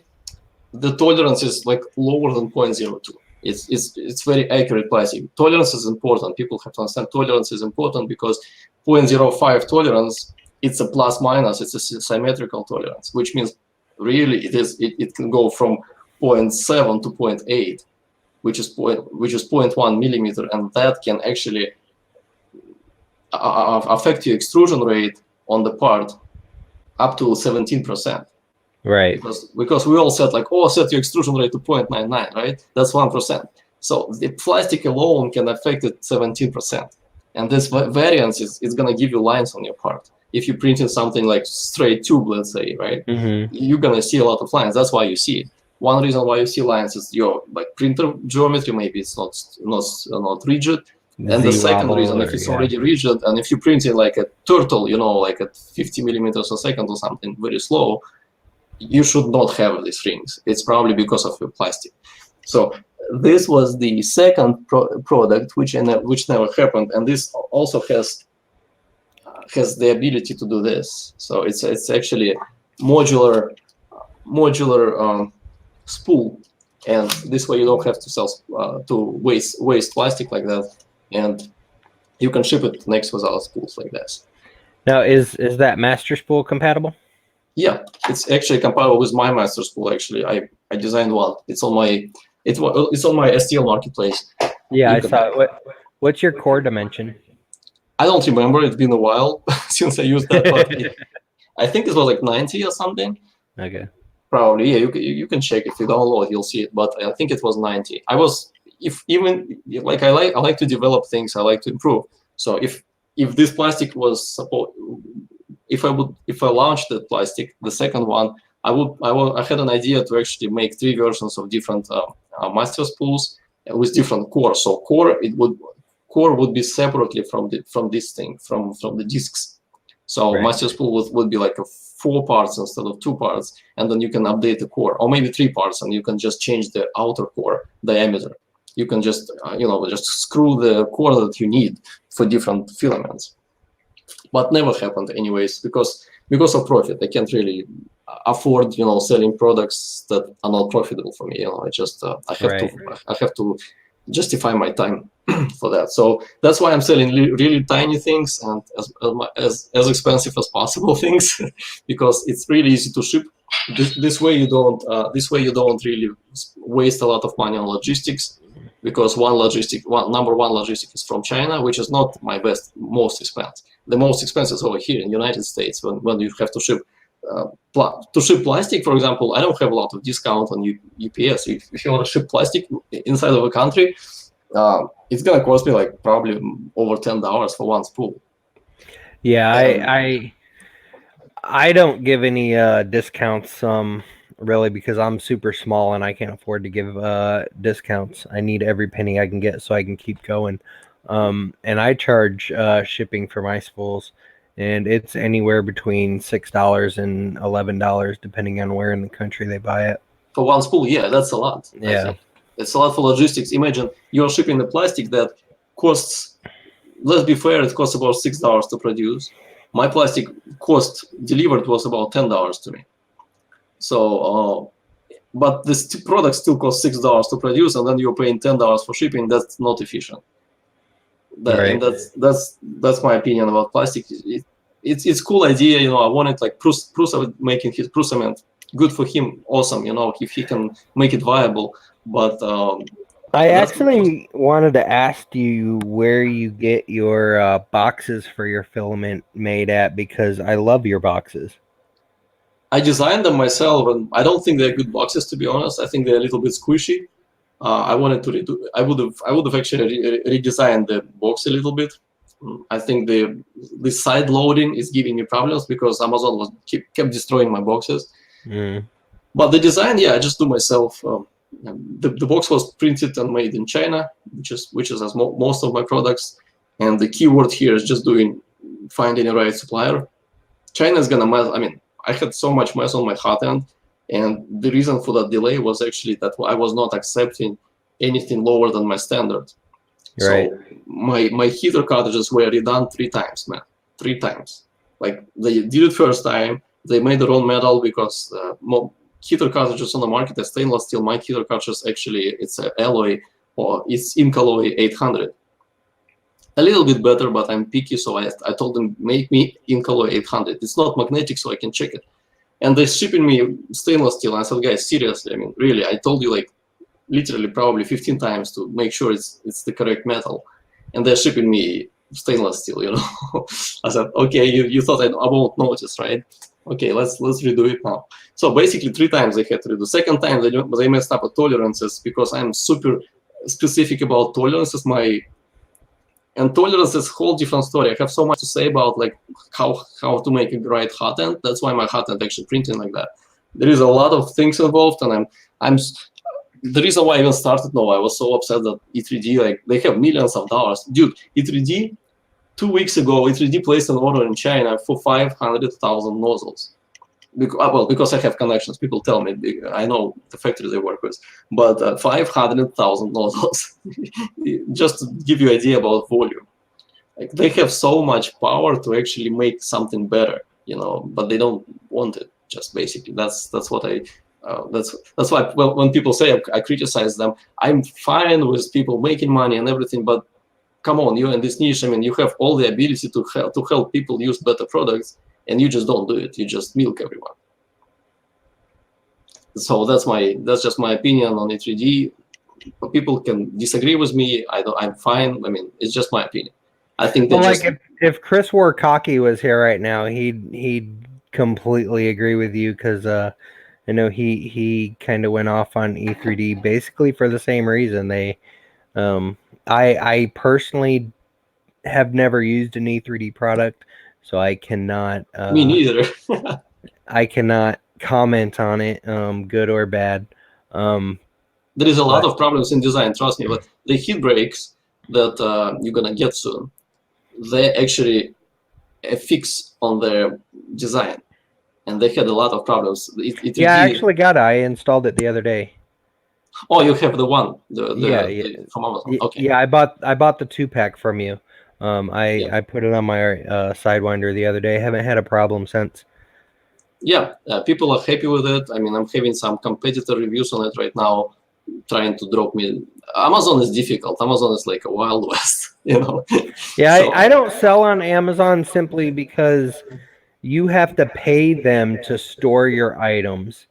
And no, it's then nothing, man. I mean, Amazon is totally worth it. It's like most beautiful thing I ever had. what they wanted to charge me way too much money to store and ship my items, and I was For like, what? For plastic? I for anything that I tried to sell with them, they told me how much it was going to cost for them to sell it for me. I was like, you're eating up all my profit. No, No, but do you not think gonna you do can it. do it yourself at I cheaper? do it myself. Cheaper? I mean, what kind of products? Well, like just for example, if I listed my UFO box on Amazon and it's $36, if I shipped them to Amazon for Amazon to actually no, the UFO is a bad idea because I don't charge shipping for that. Okay, we'll do a kilogram of plastic. If Plastic I is bad. Yeah, plastic. That's why I'm not selling it. I don't want to consider plastic because plastic is really bad choice but for see Amazon. selling it myself from my own website, it has the potential to make me money if people buy it. Okay, let me give you another example. Not right now. I don't have a lot of sales volume, but for example, with my LED business, I was having, on average, I was having 40 orders per day for bulbs, right? And I was working per month. My work time, I was working probably like about 25 hours per month, maybe less per month Mm-hmm. to keep that volume running. And I don't need to ship, I don't need to pack, I don't need to return, I don't need to do nothing. Like FBA is the most beautiful thing you can actually Now, have. how much do they charge you for Cheaper. like your bulb to store it and ship it? And then Well, plus they don't charge a lot. Storage is really cheap. You probably misunderstanding. There is different things. There is a storage fee, which you probably won't even see because it's pretty deep inside of the system. What you see is you see shipping and handling charge and the commission. Commission is so, but 15%, which is you have to pay for your items to ship them to them. really discount. It's like 90% discount. It's like nothing. I can ship box like that for $5. What? How? My light bulbs were like 22-pound box, 16 by 12 by something. That's $5 to ship to Amazon warehouse. How? With normal interface, you just click on it and they give Like you discounted label. they give you a label to ship it to them? Yeah, they always give you a label. Oh, I That's didn't how know it's that. Maybe $5. that's where I was screwing up. But all I know is there was something I tried selling on there one time. It was a $10 item and they wanted to charge me $7. To ship to them. No, it was like for every sale that I made, they were charging me $7. Yeah, that's why I don't sell cheap stuff. It's like not worth it unless you know how to push Like the volume. I don't understand how these people are selling like 50-cent items and actually making money. Because it's Chinese, they never focus on profits, on the margin. We in United States, because we have a lot of tax, we have a lot of expense, everything like a capitalist system. We all focus on like less volume but higher margins. In China, it's completely different. They never ever focus. Like they make 50. They used to make 50 cents actually. If product is $10, they're fine making 50 cents on it, because their whole industry is precisely tuned for volume sales. That's what they do on Amazon. They find I have a person who I speak to. He says he has about 1,000 orders per day on Amazon, and Wow. each order brings him cents. probably. But in the end of the day, it's like 30 grand a month in profit. That's my point. So it's a volume. It's a trade-off. My business, I just choose to do it this way. I don't like selling volume. I like to focus on quality, on the premium crowd of people who wants better products. That's just how I like it. But it's a choice, you know. And I really don't like to sell in like huge volumes as well. It's not my thing. But people do it, you know. That's how they make money. It's just basically volume. And because Amazon is so automated, you don't have to do nothing yourself. If I had to ship my stuff at the market price to Amazon warehouse, that would have been a deal breaker probably for large products, not for heat breaks, obviously. Another good thing about tiny products, you know, I can ship them from China to here, DHL Express in 1 day for pennies when I need it. And I can ship it to Amazon for pennies because they're so tiny, and I ship like thousands of them, you know, or like 500 even. Doesn't matter. It's still gonna cost me $5. And yeah, there is a lot of things to consider when you're trying to enter Amazon. First of all, you have to consider there is a lot of people who know their shit on Amazon, especially Chinese. They're super aggressive, and they know how to game system there. And you have to consider that the crowd you have to compete with. They also don't have to pay taxes, and they also don't have expenses, so they can afford much smaller profit. And this is coming back to your question, how people sell like that. They sell because they don't have to pay tax, and they don't have running expense pretty much.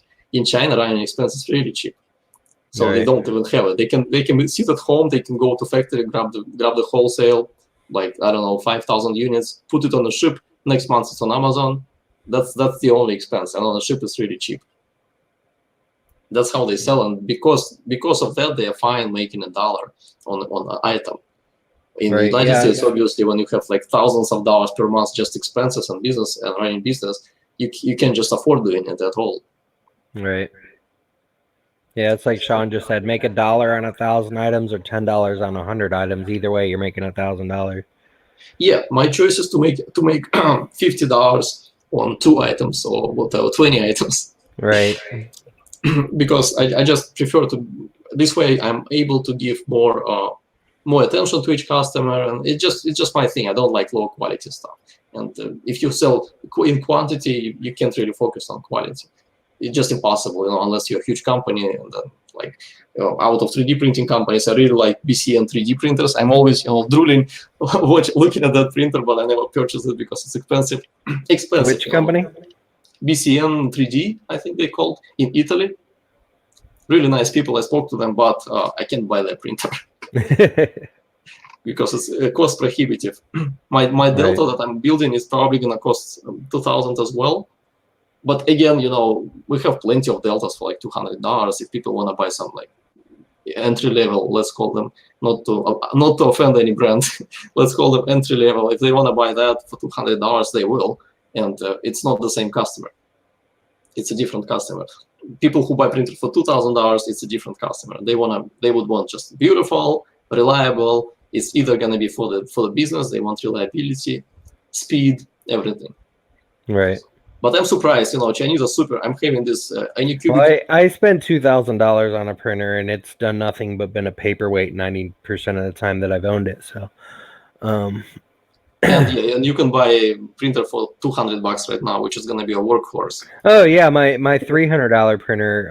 I have some Z-wobble issues that I could solve if I put the time into it, but it prints reliably compared to my $2,000 printer that is a paperweight. I had a friend of mine. He had the G Max. I think that's a huge, in my opinion, that's a huge Ender 3 printer, and it cost him like $2,500, I think, and then he sold it in the end for $1,500. We just ended with $1,000 loss and purchased an Anet A3, I think, printer, something like that. I mean, similar to yours. And he's like super happy. He said like quality is actually better, and I paid $300 for it. Yeah. Like Lightspeed wants to know what your opinion is on the Mosquito.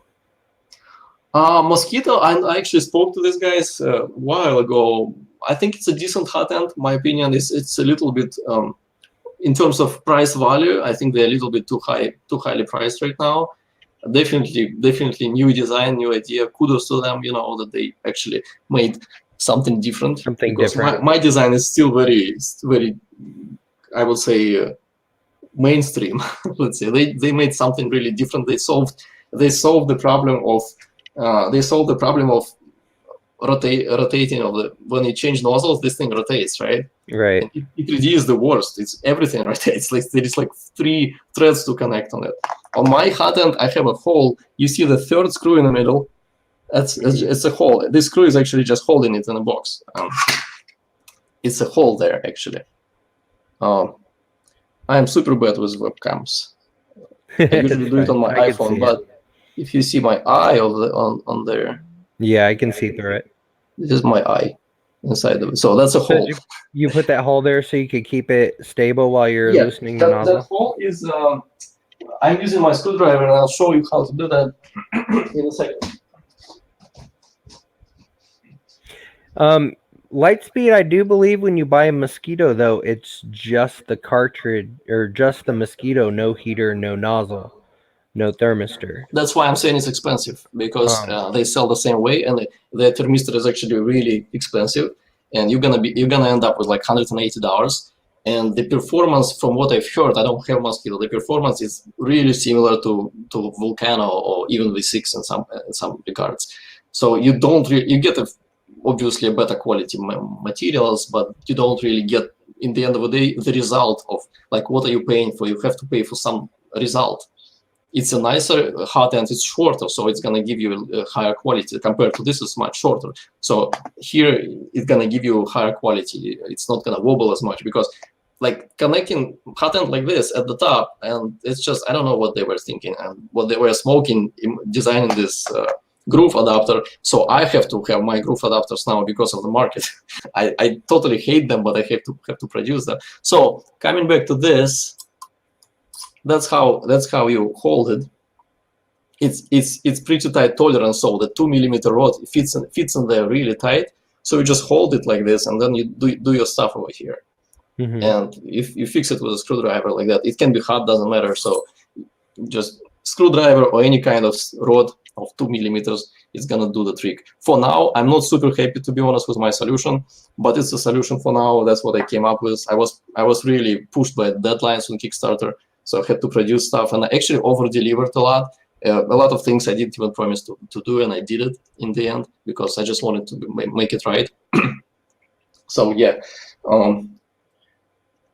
Well, for Mosquito, I will also. They also have a very weird connection of over here. See, my connection is actually, you squeezing it over here, like it's like a clamp, right? They actually have a fixed hole in there, which I showed to people on Instagram. It wasn't a Mosquito post, obviously. I never posted about them, but it's a metal, and metal is not flexible. So their solution for how to connect heater to the heat block and improve thermal transfer between heater and heat block, you have to use a thermal glue. It's not a paste, it's a glue, because temperatures are so high, it's a thermal glue. So once you put it in there with a glue, it's already glued. So you're gonna, if it fails, it's gonna be difficult to reassemble that, because it's a thermal glue. I mean, you're probably gonna use a hammer to remove it from there. And that's how they connected it. And I think the thermal transfer is like, it's gonna be fine with the glue. But well, what they use is boron nitride. Yeah, boron nitride. It's a glue pretty much. Okay. It's gonna harden, and it's gonna, when you take it out, it's not gonna let you take it out. It's gonna harden. It's gonna stick to both sides. It's a paste when it's cold, but when it's 300, it's a glue. It's a thermal. Chinese call it thermal glue. They don't even have a word thermal paste for that. Gotcha. Because thermal paste, you cannot go that high on temperature. And for example, I think Mosquito, they have the second version, Magnum, I believe the version called. That's supposed to go to 500 degrees. Boron nitride is not going to be a paste at that temperature. It's going to be a glue. So it's gonna harden pretty much. Yeah, I actually have a Magnum. I had a Mosquito, now I have a Magnum on this. So how is the performance? I mean, you can comment more than me, obviously, because I didn't have Mosquito. I just looked at the paper. For example, Lightspeed has a Mosquito, and he doesn't have problems with it. I don't know. Well, but not having problems for $180, not having problems is mandatory, in my opinion. I mean, it's like you're not supposed to expect problems at this price range. You're supposed to expect improvement in performance, faster speeds, better accuracy, better retractions, all that stuff supposed to come on that price range. Yeah, I'm still trying to figure out how to dial in my printer to work with it. I'll just leave it at that. Okay. So yeah, well, I mean, it's like me and Slice Engineering, especially Dan, we're friends, and so no matter what company is out there, I won't talk bad about it, because in my line of business, I have to work with every company, whether I like them or not. And I've said this numerous times on my streams. So I do not give my personal opinions on any 3D printing company that is out there. The people who watch my streams every day know that I have problems with my fail core. They know I have problems with who my fail core came from. It was not Slice. And so, yeah, I will leave it at that. I do like Dan. I do like the Mosquito. They make it in USA, which is kudos again. They make it in USA. That's why it's actually that's the problem with the price. I actually, it wasn't me. It was somebody I spoke to, and I told them I can help him. I can actually help them produce their hot end as well. I don't mind like competition like that. Doesn't matter to me really.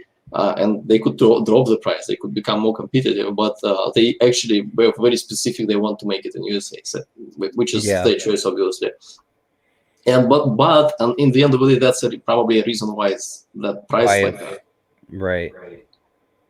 So my idea was I could make this my Nova in USA, but it would have been $220 plus, maybe $250 plus, because the kind of machining and the things that I use inside of it, it's gonna cost really high price over here. And yes, of course, everybody likes to produce in USA. I would any day I would just love to forget about China. Like, I don't like working with them. It's a nightmare. And if whoever asks me, it's a nightmare. It's a struggle. It's super difficult. There is a lot of misunderstanding. There is a lot of careless. There is a lot of quality problems. There's a lot of holidays. A lot of holidays, because they are literally on holiday right now. I have to speak to them in 1 hour because that's the first day. They've been on holiday for a week, and I have to place some orders with them. So I hate working with China. But the problem is, on the market, that's my job. I have to provide lower price to my customer. Otherwise, it's not gonna sell. Right. And I take it as a job, so that's why I have to work with China, and that's why I do it in China. Right. Lightspeed wants to know if anybody has used a Nova on an Artemis Delta or a Duet effector. No, Duet effector, yes. First one I'm not familiar with, but Duet effector, yes. I wasn't as sure as confident in my hot end at the beginning until it shipped, because I was printing with no problems. But people do different things, different sets, different printers, and so far 300 units, and everybody like super pumped. I'm getting super crazy reviews because we have a Telegram community. It's not a community, like 50 people there, but it's still not very little. It's a Telegram chat for Nova owners. So when you purchase Nova, you get a link to that chat and you get an invitation. And this is where people like discuss it, help each other. And I have one guy who is using it on E3D Tool Changer right now. He purchased 4 hot ends right away, and I just spoke to him yesterday. He's super happy. His quality is really nice. I have another guy who is using it on a printer, which is like 2 meter by 2 meter print volume, super huge printer. I think I have 2 guys, probably more, but the guys who actually contacted me, I think I had 2 guys with smart effectors on Deltas, and this is who actually asked me for this adapter, and I just made it for them, basically. So yeah, they're using it totally fine and no problems, and attachment is pretty nice, and you get a lot of height savings, Z height savings when you use like E3D is gonna look like that. Right. Well, it's more rigid and you have a lot of Z height savings. So What about a CME CNC Delta? what's that? A CME CNC Delta? I've saw it. It's a bit cost prohibitive, I think, and I don't know how it works. I haven't had any experience with them. So I know they made their own stuff here, which is really nice, but I never had any of their products. I saw they're actually selling this little. Do you know anybody with a Nova hot end on one though? No, I don't think so. Because not too many deltas, to be honest. A lot of people are using it on Core XY builds right now. A lot of BLV cubes, a lot of Prushas, obviously, a lot of Enders, a lot of CR3, CR3 Pro, a lot of those. The biggest crowd from that community. Deltas, not many deltas at all. Maybe like out of 300 people, I've heard maybe like 5 deltas or maybe 6. Not too many. But Nova should be using Delta. That's why I'm building a Delta, because that's where it should go. But Core XY is a good choice as well. Well, Lightspeed, I know he has a bunch of Deltas. So if you two wanted to get together about working on getting Novas more compatible onto a Delta, he'd be one to talk to. Yeah, I'm totally open for that. But it's already as compatible as can be because of this adapter. And Effector, it's really easy to make it for Effector. That's my Effector prototype for my printer. It's gonna have a passive heatsink on it.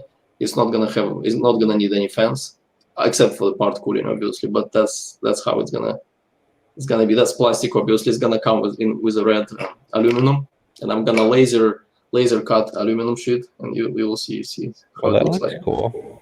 Yeah, and the airflow is gonna be vertical, because you can print Nova fanless, and people been printing Nova without fan at all. Even PLA? Well, let's say only PLA. ABS, you should not do it. But most of people, 80% of people print only PLA. That's a fact of the market. Yeah, I have the biggest problem with PLA and all metal hot ends. Really? Well, what is it? Just it always jams. Jams is because you have a heat creep, probably. That's why it's jamming. But one guy actually just texted me a couple of days ago that he jammed it, and he said I said how it happened, and he said he was printing for a month without a fan, and then one day he just forgot it standing, and it was hot and not moving for like half an hour, and it got jammed. But then I just told him just heat it up to like 60, 70 degrees and make a cold pool, and it's fine. You cannot do that with E3D because of multiple design mistakes they made on their hot ends. That's why E3D basically clogs. It shouldn't clog. Imagine the hot end. Inside you have like, if it's machined right, inside you have a like smooth tube. Why would it clog? I mean, okay, it clogs, but then you just heat it up to glass transition temperature, like let's say 60 degrees, and pull it. Why would it clog? Like, why would hot end clog? That's why I'm saying on Kickstarter, it's Nova, it's not clogging. And so far, 300 people, 3 months, nobody clogged it. So how would it clog? Like, why would it? I don't understand. Unless your tube is rough. This is why I want to get one, because I'm known for breaking everything. Like, if somebody says it can't happen, it happens with me. So that's why when I get back from Earth, I'm going to get a hot end from you, and we're going to see how long I can let it last. Oh, if you install fan, you're not going to be able to clog that. I mean, it's just, I don't think you can do it. Without fan, yeah, if you like mess something up really badly, you could. But again, it's difficult. That's how it's supposed to be. I'm going to get your Nova. I'm going to put it on my fail core. And you're gonna clog it. It's got a Bondtech extruder on it, and we're gonna see how long I can print for before it clogs. If it doesn't clog, you'll get my alien stamp of approval. Okay. Speaking of Bondtech, that's my well. You guys can hate me for cloning something. I wasn't the one who cloned this. I just purchased it. So, but this is the Bondtech sort of a clone. It's a little bit different, but I still consider it a clone because major design is the same. So I like that it's clear. But it's clear, yeah, that's what I like. And I was using this extruder for quite a while, for about a month on my Nova. And I came back to MK8 yesterday just because I don't think it's really beneficial for my hot end, especially because what happens is you're gonna get huge degradation of performance for flexibles on this extruder. It's really not designed to print flexible. Mm-hmm. And yesterday I was just showing on Twitter pre-printing TPU at 240, and well, basically I did totally wrong thing. I went to E3D and I don't know if you saw that, and I said I posted the part of a video from Iron Man where the guy was saying like Tony was able to build it in a cave from the box of scraps. I don't know if you remember that part where the engineer was standing and he said like this reactor doesn't exist. I mean, we cannot do it. Right. And my beef with the 3D is just because they have so much money. It's just absolutely like there is no excuse for them like why they don't do nothing, like nothing completely, like nothing. Like 7 years, guys. I mean, they could have built a rocket with this money, and they just don't. So much money, so much profit, and all for what? We're getting this. Finally, they go into M4 for the kit breaks, which they probably have seen me doing for like half a year right now, successfully. But where is their research? Like they don't pay for research at all. They don't do research. Or it's not even anything difficult. I mean, the V6 is so flawed hot end that I don't understand. Like 7 years, like can't you really improve that? I mean, how much of work hours does it take? I'm a one guy, without like doing stuff myself and doing it easily. I'm pretty sure with $1 million you can do it. So going back to this, it's giving because of the shape of this gear over here, it's not performing well with flexibles. So I went too far. I went to Twitter, and I commented there, which was not the right thing. I'm like an emotional person, sometimes I do stupid stuff. So and then people started beefing at me that it's impossible. It's impossible. You cannot print it. Like I told them 200, okay, and because E3D was bragging about 100 millimeters a second, which is my slowest speeds I ever print anything. Like I don't print under 100. It has to be something really special for me if I go that slow. And they put in that video, and I'm posting saying like, guys, really, like 7 years, millions of dollars, and that's your result. And obviously that was not nice, and obviously a lot of people started saying it's impossible, you cannot do it because here it's 3D doing 100, and you cannot do 100%, you cannot do it. So I had to remove this finally, and it's actually a good thing. I didn't want BMG on my machine. I just didn't have time. So I had to remove BMG, install my old MK8 $5 extruder on it. And it's funny enough, but this is the extruder it actually performs the best with. $5 MK8 plastic extruder from China with one gear on one side and an idler on the second side. Right. That's how it performs. And this is the video I posted on Twitter, on Instagram right now of 240 millimeters flexible printing. It's with MK8. And not just that, it has a pancake stepper on it with no gear reduction, just pancake stepper. Wow. And that stepper is actually at least half. It has half a torque of what E3D is using on the video, because they're using just normal 30 millimeter deep stepper motors. It's a powerful stepper motor pretty much, and they're using the gears as well on that machine. Because that extruder has gears on them, gear reduction. My extruder is $5, no gear reduction, plus the pancake stepper. Pancake steppers are really weak. I'm trying to show people that you don't really need to push plastic hard. People don't understand it. They like somebody told it like 10 years ago you have to do it, and people just keep doing it. And this is what like I always hate. Like, why don't you think yourself? You don't really need to push plastic. I have my tests, and I know, like, that's what I showed. This stepper is super weak, and I'm printing 240 millimeters. How the hell am I doing it then? If you need the pressure on the top, you don't need the pressure. You need the pressure because the hot end is not doing its job right. If your hot end is working right, you don't need the pressure. If it's melting it easily, its plastic is liquid. Why would you need to pressure to push something that liquid? You don't really need much pressure.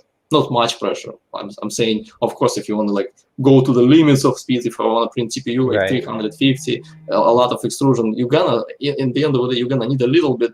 But for 95% people, for 95% of printing, if not 99, you don't need it. You don't need heavy stepper on that machine. You just need little stepper and NEMA 17, and that's fine. You're gonna be just fine with that.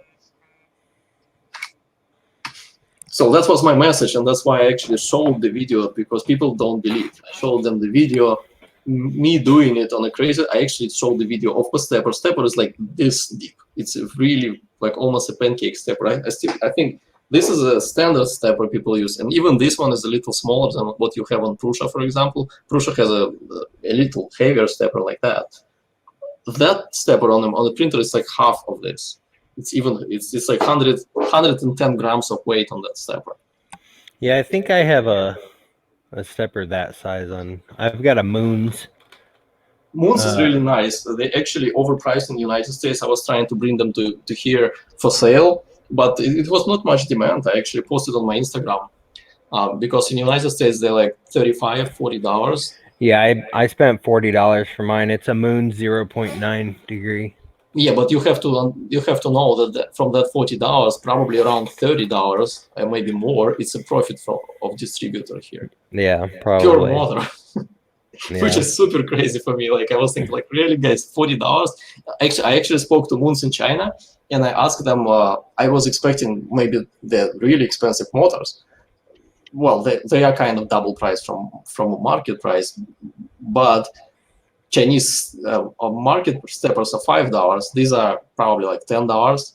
The problem, you have to buy a lot of them because it's a huge company. You have to buy at least 500 units. But still, it's a $10 price. It's not like it's something really expensive like that. It's a reasonable stepper motor price. In the United States, you come here and you go to Amazon, it's like $40. And it's like, really, why? And people have an impression immediately that's such a super premium stepper. It is a good stepper motor. It runs much cooler, which is a huge plus for me. I think the temperature alone is really big deal for me, especially for if you have enclosed printer. Mm-hmm. And you print in like heated chamber, it's a big deal. It's a good quality stepper, but it's not $40 stepper. And it's never meant to be by the factory. It's only because our distributors making 400% profit on it, which is probably they don't even pay $10 for the stepper. The distributors probably maybe like $7, and they sell it for $40. That's all. Hey, Howden. I want to show you. I have a stepper motor somewhere that I used. My office has everything somewhere, but Hey, your office looks a lot more organized than mine.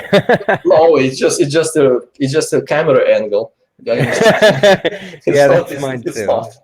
You don't see the floor, and you don't see the top. I also have duet boards right now. Have a good one, John Strand. I also have these duet boards right now, which I purchased for resale. These are clones, and I don't know, people may hate me for that, but I don't think $180 is the correct price for the product. I know they need development and everything, but it's expensive. So I'm selling clones for $130 right now, and this is all within, hopefully within duet terms of how it's called, this license. I was checking. It has to be open hardware license, and it has to be credited on the board, which is made accordingly. So hopefully that's fine. And yeah, I like duet boards. I think they're a little bit not unfinished product for the price. I think they're very unfinished. Their screens are unfinished a lot. Really. What do you think about the SKRs? What is that? I don't even know. They're on version 1.3, and then they've got 1.3 Pros out now. It's a board? Yeah, it's a new control board. Well, I don't know how new it is. I'm not in the know on everything, but I think Duet is doing a job. It's the only problem with Duet board. The big problem is the price, and that's a problem. I mean, they actually doing a lot of profit, which is, I mean, it's their product, it's their choice. But my opinion is it's just overpriced. It's a lot overpriced. Well, I know the SKRs are going for like $30 or $40. Yeah, and that's they're 32-bit boards. that's reasonable. I know MKS MakerBase company from China. They're making a lot of boards in this price range. For example, S-Base is 32-bit smooth. It's sort of smoothie clone. It's not exactly a clone because they did some changes, but it's a smoothie board and they sell it for like 60, I think, which is I think that all these boards are supposed to cost around like $60-$70, which is what you can buy Duet for at wholesale. Like it's gonna be like $70 per board, which is a correct price, but 180 is pushing it. And on Duet, the problem also is sometimes I need extension board because they just lacking maybe like one extruder that I need or some other on the board. An extension board is another $100. So on top of 180, you have to pay 280 already just for the board alone, which is a cost of a complete printer machine. Right. Which is fine. And then you have to get a screen, and their screens are $100. And their screens, excuse me, guys, but their screens are total junk. Like I have it in the background here. This is the junkiest screen I have ever seen. I have it just because I purchased it in China for like resale. And I have a guy. I actually asked a guy right now, and we are actually working on reworking the interface inside because that interface. Oh my god! I mean, how they now, is that the actual name brand Duet touchscreen, or is it a clone? No, that's a clone, but it's exactly it's exactly the same thing.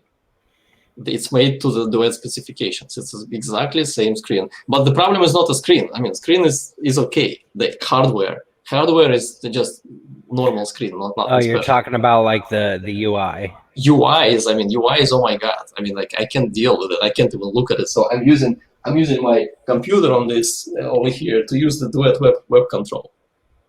I only use the Duet web console. I like it. Duet web control is fine. Yeah, it's there's good. A couple things I'd change, but I like it for the most part. The Duet web control is really nice. I like it, and it's made by community, I think. But the screens, are oh my god. I can't deal with it. I want to remove this one as well. Screens is like super 1990s or something like that. But Duet web control also, I would love to see like some sort of Android application maybe for it, because if you use it from the phone, which I think is a way to go to control your printer with your phone, you can't really, the layout is not optimal. It's not at all, it's not convenient. On a computer it's fine. Not best, but it's fine on computer. But if you want to go on something like tablet, you're gonna lose a lot of functionality, and the layout it's really far from optimal. So I will rework their layout as well, because I have a guy who can do it.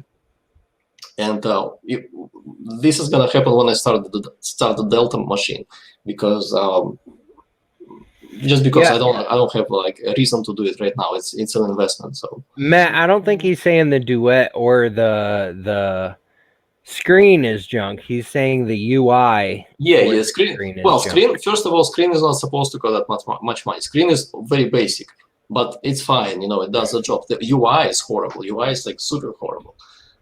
Yeah. Yeah, I have to read the comments. I don't read them. So.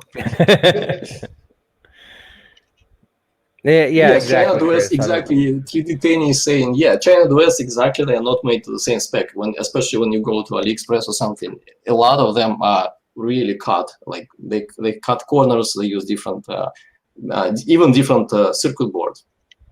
So yeah, I don't sell like that. I'm actually working with a factory directly, so I can actually control that. And that's why my clones are 130 actually, because they're the same spec. I cannot do it cheaper because of the spec. Some clones are cheaper because they exactly for the same reason, because they change something, they save costs, and then the power rating is different. And because I have 100-watt heaters on my Nova, of course I cannot do it. And I really like, if it's exact same clone, if it's legal, I can do it. If it's not, I'm not gonna touch that product. So, and there's a way to check it. Ziltech has a clone that they have, and I think it sells for $96, if I remember correctly. In China or here? No, here. I don't know the clone, but well, obviously I cannot speak for other products what kind of clone that is, but Looking at the price, probably it's not a. I mean, the exact clones that with the same specifications, they're gonna be over $70 in China, like sometimes 80. And then if you sell it here for 90, that's kind of, I would say it's not worth it for a US company to do that. Yeah, because Tanny actually works for Ziltech, and Ziltech has a division in China and a division in the U.S. So it's stuff comes from China, but it's from Ziltech. Ziltech creates their stuff over there. Yeah, we don't make circuit boards here in the United States. I know everything is gonna come from China, either way. So if we make it in US, it's gonna cost more than original. So Right. So yeah, is a component equal clone?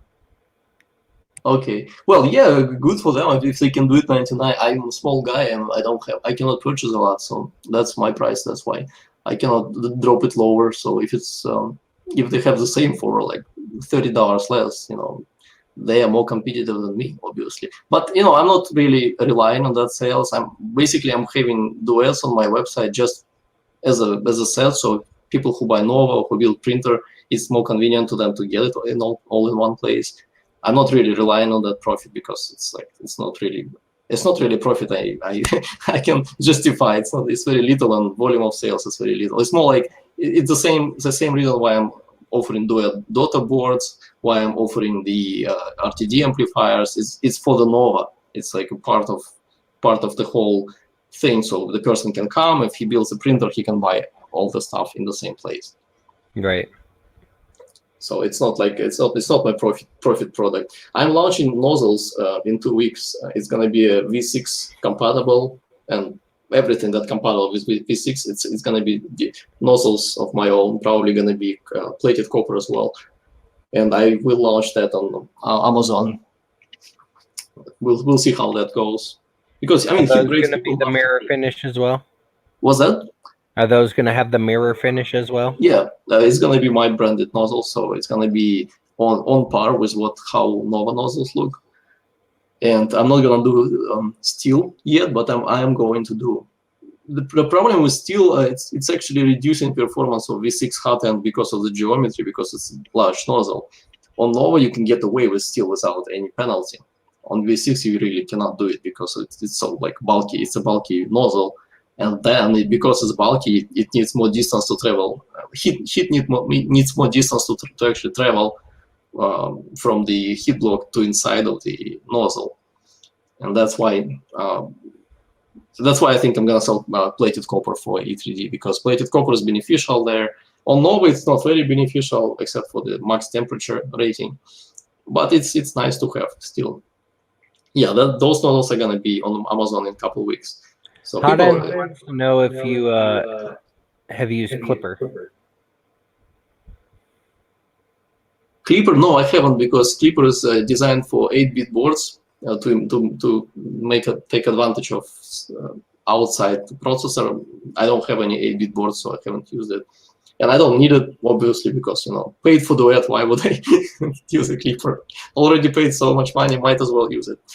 So my duet was actually giving me so many problems. My first duet actually failed, and out of warranty, like about 14 months in, actually, it failed. And my second duet was giving me like some super weird freezing problems. And I spoke to David, and he couldn't diagnose my issue. He just told me go back to Metro Hackers and they replace it. In the end of the day, I put right now I'm not using any original duets on this machine. I put a clone on it, and it gave me exact same problem. So I realized that's not a faulty board. It's just something in the design that's causing it, and I have no idea why. And it was giving me that problem on one STL file. And ever since then, I actually redesigned that STL file, and it's not giving me that anymore. Maybe it's simplified 3D bug. I have no idea. Hope simplified 3D. What? Lightspeed wants to know how you feel about if someone cloned your product, like if somebody cloned a Nova. Well, I'm probably gonna clone my Nova myself. That's a business strategy, I'm gonna produce a shitty Nova and sell it for $50. That's by the way, that's what some vendors actually do. They clone their own products. It gives you brand awareness. So unless if I want Nova to not be cloned, like for example, Mosquitto people, they actually want file a patent, and Mosquitto has been cloned in China already by NF team, and I actually spoke to that team and I strongly advised them to not clone Mosquitto, and they actually agreed on it. They said they just gonna. I actually advise them, if you want to clone it, don't clone products. Just, if you like design, make your own. Just get ideas instead. Don't clone products. So it's been cloned already, but I don't think they're gonna keep selling it. And they have a patent on it, sort of pending. It's kind of useless thing, anyways. So it's cloning is gonna happen. We have to live on our planet, and there is China, and they're gonna clone it. The problem with Nova, it's not that easy to clone. For example, even Mosquitto, they don't have tolerances like me. Nova is such a pain in the butt to machine. Man, you guys don't understand. They're not gonna have. They don't want to deal. They're not gonna want to deal with it. And if they clone it exactly as it is, it's just like every second unit is gonna be a reject, because it in some points Nova requires 0.01 millimeter tolerances. And cloners, they don't do it because they produce quantities. They don't do quality control like that or anything. So it's my solution against cloning is not filing a patent, first of all, because that's not going to help with China. It's just not going to help at all. My solution against cloning is making a product that is expensive to produce. For example, it's super easy to get E3D clone right now for $8, right? Why? Because it costs less than $8 to make. That's why. Nova, on the other hand, is over $30 to machine. Plus heaters are expensive. My heaters are super expensive, actually. They're custom heaters. They're custom length. If somebody wants to clone it, it's going to be a lot of work. And this is what I'm betting on, because cloners don't want to do a lot of work on a questionable volume product like Nova, which is not really selling now much. And once, or if you get popular, then they'll want to clone it. They don't want to clone something until they know it's selling. Yeah, exactly. And if they clone it, it's live. Of course, I'm not gonna like it, but I didn't file patent. That's my license. I mean, if they want to clone it, they will. And even if I file a patent, they won't care. They won't give a shit about my patent. They're gonna clone it. So, yeah, if somebody clones my product, I'm gonna think I'm a successful product designer, and that's what I'm gonna think. Because it's inevitable anyways. Of course, nobody likes it. Nobody likes cloning. But speaking of Duet, because the guy asked about Duet. Cloning Duet won't do open license like that unless they needed the help from community. A big part of the whole Duet ecosystem and the whole board. Probably only the hardware, like the heavy hardware design, is made by David and his team. But there is a lot of things that are made by community, and that only thanks to open source hardware and software. If they didn't open source it, they would have needed to invest way more money into that. And they cut the corner and made it open source in this way. For example, Duet Web Control is developed by third party and it's open source. It's on GitHub. People mess with it all the time, and they benefited a lot from open sourcing in this way. But on the other hand, yes, they have to open source it so other people can produce it now. So it's like a tricky topic. They did open source, but not because they just so kind or something like that. It's just because business-wise it made sense for them. They actually saved a lot of money, and they pushed the product much further by actually allowing people to work on it. And there was a huge community working on it. Justin, yes, this is 3D Passion that sells the titanium heat breaks that you mentioned. Hey, Justin, 3D, yes, this is what I make. I'm not sure which ones you have though. If you're talking about Amazon, about 30 days ago, I released a second version of heat breaks. They improved. The first version was more like a clone of E3D. It was still better because E3D has 2.2 millimeter tunnel inside of heat break, and I made it what they're supposed to be. It's 2.0, and it's funny because E3D on the drawings for the heat break actually has 2.0 hole inside, right? The tunnel is 2.0 millimeters, but in fact, when you actually get the product, the tolerance is so loose. So most of the time, it varies from 2.1 to 2.2, and that's actually a big deal. So my first version of heat breaks was actually 2.0 exactly, because I like things like that. So it's exactly 2.0. The second version is actually 2.0 plus it has a lot of different updates on geometry. And when people say what I have changed, first of all, the second version of Heatbreak is actually double performance. It's the thermal barrier performance is doubled there compared to original, and that's why I say it's better than original or it's free. It's right there on my listing because I'm so confident in it. It will get a little bit more fragile, I would say, in the neck area. And I had one guy already bend it somehow. And these people are gonna just happen. Somebody will break it. And one guy posted 1-star review because he broke it. He managed to break it with a wrench. I mean, why would you use a wrench for that? I mean, I don't know. Anyways, so the neck is a little bit thinner. It's not a little bit thinner. It's actually considerably thinner. But it's still strong enough. You don't nobody break. You shouldn't break it like that. It's titanium, you know. I should include a strong man warning inside of the box. Like, if you're a strong man, watch out. Yeah, I didn't tighten mine down super tight. My problem is when I put on a heat break, I don't know how to grip the heat break without jacking up the threads with a wrench or something. So I just finger tighten it, and then I wrench tighten the nozzle that seats up against it. Yeah, and then your heat block probably is not very even, right, in the end. Yeah, probably not. But I mean, I'm just always afraid to screw up the threads on the heat break. No, you cannot screw up the threads. The throat is gonna break first. You can't really screw up. You can screw up the threads inside of your heatsink because it's aluminum. But on titanium, I wouldn't worry about it. It's probably gonna screw up everything else, but it's gonna stay intact. Titanium is pretty hard metal. That's good to know. So yeah, for that new heat breaks are super nice, and I'm gonna purchase more of them because I'm out of stock almost already. That's why I didn't ship yours, by the way, yet, because I'm running out of them and I have to wait. Well, I'm leaving on Wednesday to go to Earth.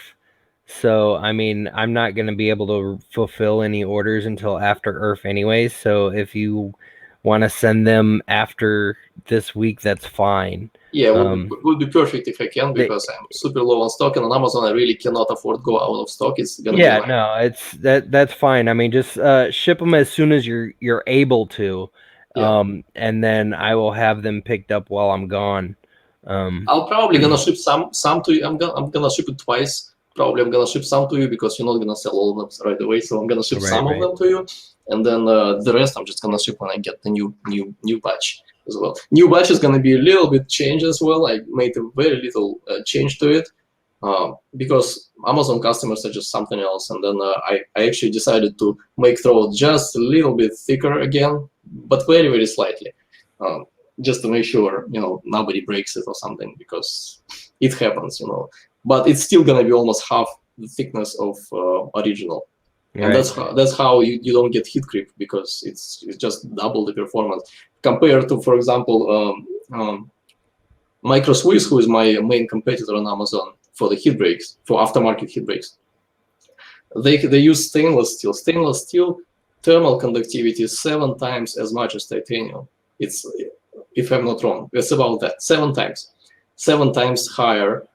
And or maybe not 7, but it's a multitude of times higher, probably maybe like 4 or 5 times higher. Plus I get it twice thinner, so it's a double. So even if it's only 5 times higher and then you double it, it's 10 times. So my titanium heat break is 10 times more heat isolating than, for example, Micro Swiss product. And I actually check Micro Swiss product, and they don't have plating inside. because I'm so anal about it. I don't think MicroSwiss sells titanium because I'm No, it's not titanium. It's steel. Yeah, I'm a reseller for them as well. Yeah, it's their bore inside is pretty good. It's actually probably as good as mine as well.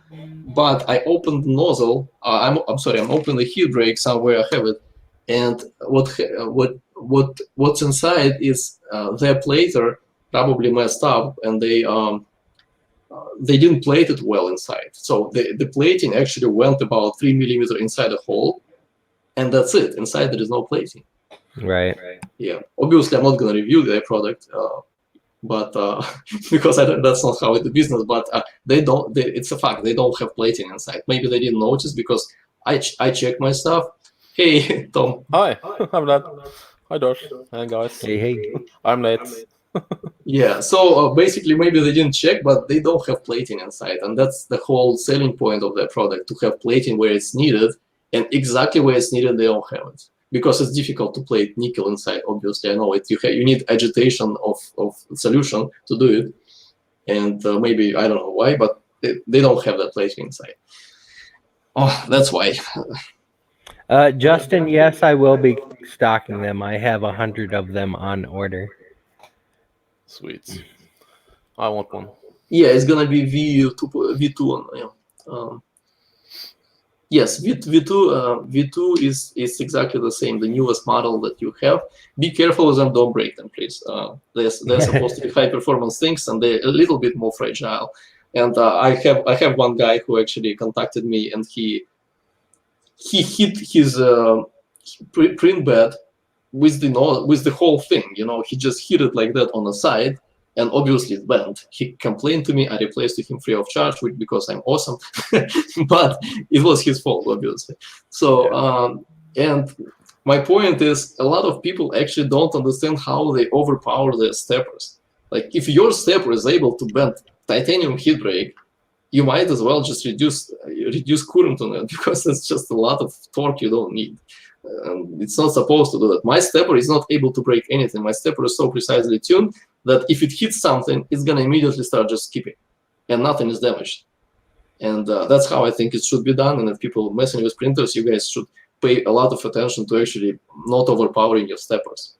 So you're saying that if there's a jam or something, instead of making your stepper push harder, it should just skip so that it's not actually more issues down the line. You're talking about extruder, which is another story. And yes, my extruder is the same way. My extruder would never grind the filament. My extruder is tuned so it won't grind. If it's abnormal pressure, it just starts skipping. That's it. It won't grind, because if it grinds, it's the end. That's you're done. If it grinds, but if it skips, it can recover in like a couple seconds, and it's just gonna keep going. But if it grinds the filament, there will be like a cavity, and it's just gonna get stuck forever. Yeah, had that before several times. And guys, for those who are interested, I'm actually starting the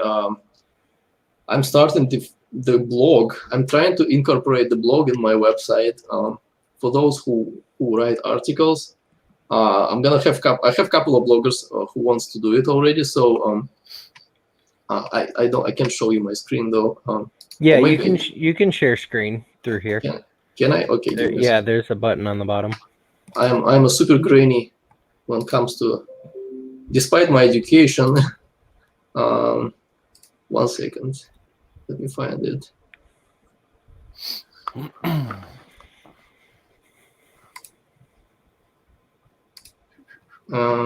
Okay. So, remove from stream. I just see myself, and I don't. Oh, okay, it's on the top. Is it? No, it's not. Yeah. Oh, okay, it's on the bottom. Okay, got it. It should pop up a window saying what screen you want to share and share screen. Authorize it. Okay. I want to share Firefox. Probably it just shares your whole screen. I don't think you can choose a specific program. Yeah, I want to choose specific program and then allow. But will it share a different tab? Do you guys see my website right now? Well, right now I see StreamYard, but go ahead and change tabs. Yeah, I already changed tabs, but it's not doing Oh, it right. No, it's showing StreamYard. Okay, well, never mind. I'll just do the whole screen then. 1 second. Stream, select window or screen, entire screen. Okay. Allow. Okay, you guys have it now, right? Yeah. So first of all, this is my configurator tool, which I've been working on. Wasn't me. It's my developer who was playing with it. As you see it, you can now easily choose all these sets for the Nova, which I think is really nice to have like that. Over here, I haven't finished yet. Over here, I'm gonna use this drop down to suggest people a bundle for their printer. Nice. Depending on voltage, depending on their board capacity in terms of amps, because my heaters are very powerful. Not every board can actually handle it. And right now, it requires a lot of knowledge to build the Nova, and I'm trying to make it as little as possible, so everybody can buy, and it doesn't. So people don't really need a lot of knowledge, inside knowledge, to actually choose the simple thing. You know, I think that's not very convenient right now. I'm trying to improve it. So what I was trying to say, oh, that's my CNC page, by the way. I'm doing CNC prototyping. Oh, I'm not there. Oh, okay, Page is not here because Page is somewhere else. But I want to have a blog on this website, and it's going to be a blog section, and the blog is going to be multi-user. And I'm trying to make a blog and wiki, so people can actually come and make their own wikis, make their blogs, and everything like that. So right now, as you see on my STL marketplace, it's mainly the Nova products, Nova STL files, and this is not made by me. This is made by Chris, the guy who actually is my baker. He made the effector plate for the console. Then these are the frame mounts for Nova. This is the one for CR10. You see, I have 18 downloads on it, so people actually using it. This one is for Tool Changer, I believe. This is from the another guy who's my baker on the group. I think this is for Tool Changer, and he's using Nova for multicolor as well. And he has like this little red part at the top. It's actually merging 4 different lines of hot end inside. It's really complex set, and if it works there, it's gonna work everywhere. He has a really complex setup and a lot of retractions, very long retractions. He needs really good tip formation and everything. This is the one I reworked for Prusa. I removed part of it and reworked it a little bit. This is for Prusa MK3 and similar printers. This is just Nova STL files for those who need this. And yeah, that's what I wanted to show. And I wanted to show you blog, and I just realized I don't have it there yet. It's on my local server, so it's not gonna. It's not gonna. Yeah, no problem.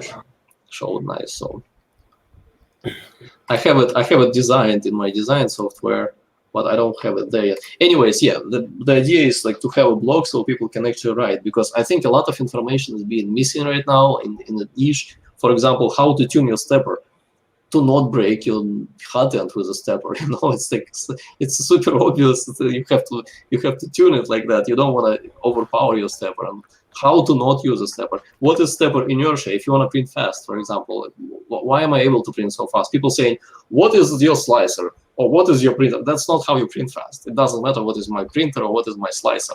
It matters what is my knowledge and how I understand my firmware and how I understand of kinetics of printer, how it works. So basically, you want to use this kind of stepper motor. You want to use a big stepper motor. It's going to be more powerful. What kind of gear you want to use? And you have to understand that larger gear is going to give less torque, but it's going to give you higher speed. But in that case, there is a lot of mathematics involved in building a speed printer. There is a lot of math involved, and yeah, basically, that is what I want to write about on this blog, because a lot of information is missing, and I think that's why people are not able to print fast. A lot of people print super slow. Like I'm looking at these prints videos, and I was like, oh my god, I'm gonna fall asleep. How you print like that? But there is a lot of stuff involved. Like stepper has an inertia. It has a metal core inside. So if you want to print fast, it's gonna rotate really fast like that, right?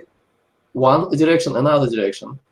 In the spot where it actually goes in opposite directions immediately, you're gonna experience core inertia. So you want to use the actual minimum size of the stepper possible for your X and Y. Have a So good one, Glenn. Thank you for coming to watch. See you, Glenn. So I was saying you wanna use the minimum size of the stepper. A lot of people just, I'm gonna use this kind of bulky stepper for my X and Y because I have Core XY. It does matter even with Core XY. On Core XY, stepper is not moving. Yes, weight doesn't matter, but there is inertia. You don't want to overpower it. You want to use the minimum size of a stepper actually, as flat as possible. That is gonna give you less artifacts because stepper itself also has inertia. There is a huge heavy metal core inside. Yeah, that's what I was trying to say. Lots of things. Yeah. I was gonna come for 15 minutes, and obviously we're here for a lot of time, and I'm not shutting up still because there is a lot of stuff in 3D printing to understand. Even for Nova Hotend, there is a lot of things to cover, and I'm gonna show it one more time for people who just came later because I just showed it in the beginning. That's how it looks. That's my nozzles. I wish I had like a macro or something. The nozzles are mirror polished. Where they are? Right here. Mirror polished. Heat block is actually nickel plated and chrome plated on top of nickel. Lots of stuff, lots of things involved. And people ask me about Nova. There is so many things I have to tell because there was so much development, and every little part was actually thought through because there is a lot of things to consider. And when people tell me, "Oh, that's just a Volcano clone. Well, you didn't do nothing else." I said, guys, I mean, you gotta be kidding me. I get pretty angry when they say it's Volcano clone because it's like it does look right. Okay, I'm using a circular heatsink, right? That's about it. That's nothing else there from Volcano. And even a circular heatsink, like how can you even compare these two things? It's just because it's a circle. It's the same. It's not. It's not the same. I mean, it's obviously if it's a car. If you make a car, you're looking at 4 wheels, and some sort of generic car features, and that's a hot end. Of course, I need the heat sink and I need the heat brake because and yes, heat brake idea is taken from community. Thank you to community for developing it to that point that I don't have to study that I need a heat brake. But it's not from E3D, it's from the community. Everybody's using heat brakes right now, and I took that knowledge as given, and that's the only part that was actually taken as given. That's a heat brake, and understanding that I need a very sharp barrier between for temperature transition. That's what's similar. Nothing else is similar. So yeah, and I want to show you guys. I don't know if I can. My heater. You should look at the tip of the, like if I can have it focus somehow. The tip of the heater, it's flat. That's my new heaters. They're actually flat. They're machined. I don't know, probably not visible, right? Yeah. Oh, like that. Right? Right You there. see, it's absolutely that flat. It's a flat surface. It's very good tolerance, and my heater cartridges are 18 millimeters. They're shorter as well. They're not 20. The 18 millimeter heater, and I don't know if I have any 20 here on my table, which I should because I have everything on that. Yeah, I even have this on my table.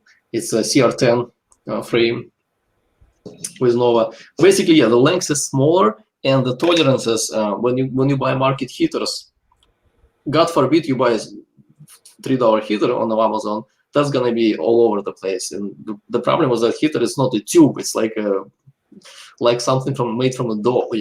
It's not stable. The diameter is not stable, and when it's not stable, you have to understand you don't have a connection inside of the heat block at all. I mean, it has to be super stable diameter because heat block tube is a tube, and then metal is not flexing. That was my very first mistake. It was the very first Nova prototype. Metal is not flexible. You cannot bend it like to the form of the the heater, you have to take care of tolerances. So $3 heater they actually work, but they have a huge problem with tolerances. They don't have connection to metal, and the tips are usually because of the way they make it. They use like high temperature welding, and the tip of the nozzle, the very end of it. No, I'm sorry, not nozzle. The tip of the heater. Over here, it's actually messed up most of the time, and up to 5 millimeters. There is a lot of area that is actually messed up completely, and it can be, for example, supposed to be 6 millimeters, which if it's a good heater, it's supposed to be 598, and it's supposed to be within 0.01 tolerance. On those heaters, you get like anywhere from 586 at the tip to 596 at the bottom. And that's a lot. I mean, imagine how it's gonna squeeze. It's not gonna touch metal at all, and it's gonna rely on air to transition the heat. It's gonna fail sooner. There is a lot of things. Every little thing in Nova has a lot of discussion topics and a lot of reasons why I actually made it. Right. The way I did. Lightspeed has a couple comments for you in chat if you'd like to read them. I don't think he criticized Duet specifically. I think no, I'm not criticizing Duet. It was the UI on the touchscreen.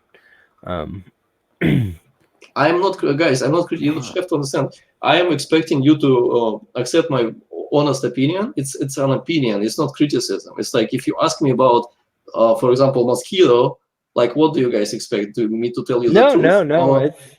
I'm telling you my honest opinion. It's not criticizing. Duet, yes, I'm criticizing because actually I'm not criticizing Duet. It's a good board. It's a solid board. Obviously, I'm using it. I'm just not happy that Duet is not doing any work on UI. The UI is like super horrible. It reminds me of Mach 3 software from it's another bad software for CNC machines. Duet board for the Duet screen interface is really super horrible, but they do have a workaround, and I have to tell this. They have a Duet web control, which is convenient, which is a workaround. But it's kind of they totally miss the screen. I mean, people still want to use the screen. You want to come to your printer and move your printer around. You want to have it. And this UI is absolutely overlooked. I have all rights to criticize it. I spent over $700 in their shop. I have all my rights to have an opinion about the shitty UI. Yeah, absolutely. I mean, that's what community talk is about. I mean, we're all supposed to have our opinions and share our opinions, and it's just like anybody you go to view who reviews a printer online. You don't want to hear all the great things about it. You want an honest review. You want an honest opinion on the video you're watching. Exactly, that's my opinion. It's not always flowers and pink ponies, and we all can only praise products online. But what's the point? I mean, I can praise every product, but then we have to point out things that not working on the product. E3D, yes, I have a beef with E3D. I don't like them. Their products are okay. I don't like the company. That's my problem. They're sponsoring some YouTubers, and like just the way they do business, I don't agree with that, and I don't like them. Personally, hot end. I mean, it's an okay, mediocre hot end. It's not the most expensive one. It works. I don't have lots of problem with products. I have problem with the way that their vision, the way they do business, the way they don't do business as well. The things they just milk community. I feel for my community. I feel like it's my community, and same feeling I have about Stratasys, MakerBot. People who locked up the technology for 20 years, using the greedy patents, and they could have just canceled the patent but no, they kept milking everyone for like 20 years, and they don't care about development of the technology on the whole world, pretty much. They don't care. They don't give a shit about anyone, and that's my problem. E3D, in this regard, for me, I take them as a pretty similar vision company. That's my only problem with that. So your problem with E3D is that they've made a lot of money off the community, and they haven't taken that money to innovate better products. They just milked everyone, but they're not giving anything. Like they could have. I mean, guys, I could have done so much stuff with that money if I had it, but obviously I wasn't first, and kudos to them. They were first. They did it, but they just got super lazy. And the 7 years they did nothing. and then they keep milking you because they wanna sell you $70 hot end, which is like still half-assed. Then you have to upgrade it with a copper. Then you have to upgrade it with titanium. Then it's gonna go up to $180. And everybody is hating Vlad, but it is so good, right? Now, have you actually used authentic E3D products, not just basing these opinions off the clones? I had it, yes, I had it and I tested it, but I didn't use it for a long time. I had it and I tested the product, and I still have it somewhere actually in my garage in my box. But yes, I had the EV6, and obviously it's better machine than a clone. My point is the design mistakes. It's not machining is fine. I mean, it's not a great machine again, but it's not bad as well. It's everything is like on medium range with them, but price is kind of expensive. It's still, you can still machine. I can make E3D clone if I want to. I can make it for under $8, maybe under $7 without heaters and everything, and it's $80 on the market, and it's okay. You know, it's okay. We're only both in capitalist countries. It's okay to do that. But then you at least make some development, you know, make some improvement, give back to community, not just milk everyone. That's my problem. If companies just milking and not giving back, that's my problem. I have problem with that. If like that's why I don't have problem. Like everybody who's asking me about Prusa, I never said a single single bad thing about Prusa, because I totally respect the guy. I think he's giving enough. Like he's doing a lot of work. He's not lazy. And he's producing a very, very decent product for a decent price. So why would I even like? That's because I'm just being honest, you know, not because I just want to like talk bad things about. You asked me about Mosquito, zero problems with Mosquito. I just told you like design opinions, right? Right. That's the thing. That's the only company is Stratasys. I have problem with an E3D because I just don't. I think they're bad people. That's what I think. That's again my personal opinion. It's not opinion of my company. Yeah. So I'm being reminded by my manager that it is past 9 o'clock and we're past our time. So it was very, very enlightening stream tonight. Thank you so much, Vlad. Yeah, thank you guys. As somebody commented earlier, we can definitely tell why your name is called 3D Passion, because your passion for what you do and for 3D printing is way up there. And that's why I was a talking head for like 1 hour. Yeah, it was like when me and you talk on Instagram and you send me your voice messages, I could just tell how passionate you are about everything you do. So 3D Passion was definitely an amazing name, perfect name for you. And you know, is there anything the website used to be when I bought a domain, I realized that some people contacted me. They couldn't use the domain. They couldn't access my domain, and I realized it used to be a porn website. So before I didn't know it, and I actually went to archive.org and checked, and it was pretty. Is there anything you'd like to say to end with? No, not much. It was really nice. I had a lot of fun speaking to you guys, and my English is not super fluent to you know, to be able to describe how I feel sometimes, because it's just I'm just super stupid person in general. No, so, I appreciate it, and yeah, I did enjoy it. Obviously, you know, I was speaking so much, and I apologize if I didn't let you speak, guys. Sometimes it happens to me. No, it's cool. It's cool. It's interesting. So if anybody would like to look at, check out the Nova Hot End or any products from 3D Passion, it is 3dpassion.com. I know I am going to try a Nova Hot End after Earth and see if I can put it through the Alien 3D testing process and see if it succeeds or fails. Or if you can clog it. I'm telling you, if it can be clogged, broken, whatever, I've done it. You can do it. So we'll see. Yeah. So thank you very much, Vlad, for being here. And I believe the description already has a link to your website underneath the video. Tom, I'm going to let you do an outro, even though you showed up so late and you've been here for like a whole 2 seconds. Okay. You can find me on Twitter, Instagram, YouTube, Facebook, as 3D Print Viking and 3dprintviking.com. That's all right. And I am Alien 3D. Thank you guys, everybody who... Oh, I'm sorry. Were you done? Were you not done? All done. So you guys know me, Alien, Josh from Alien 3D. And I will be streaming from Earth next weekend.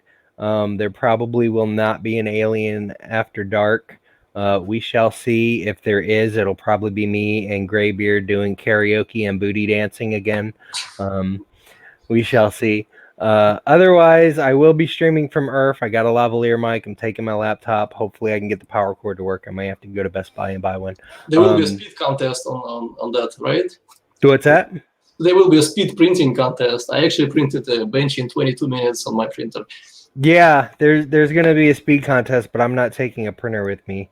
So I may take my Sidewinder just to print coins, but it's definitely not up to speed for a speed benchy. But anyways, so thank you guys. Thank you to my subscribers, my customers, my viewers, my beautiful girlfriend. I love you, babe.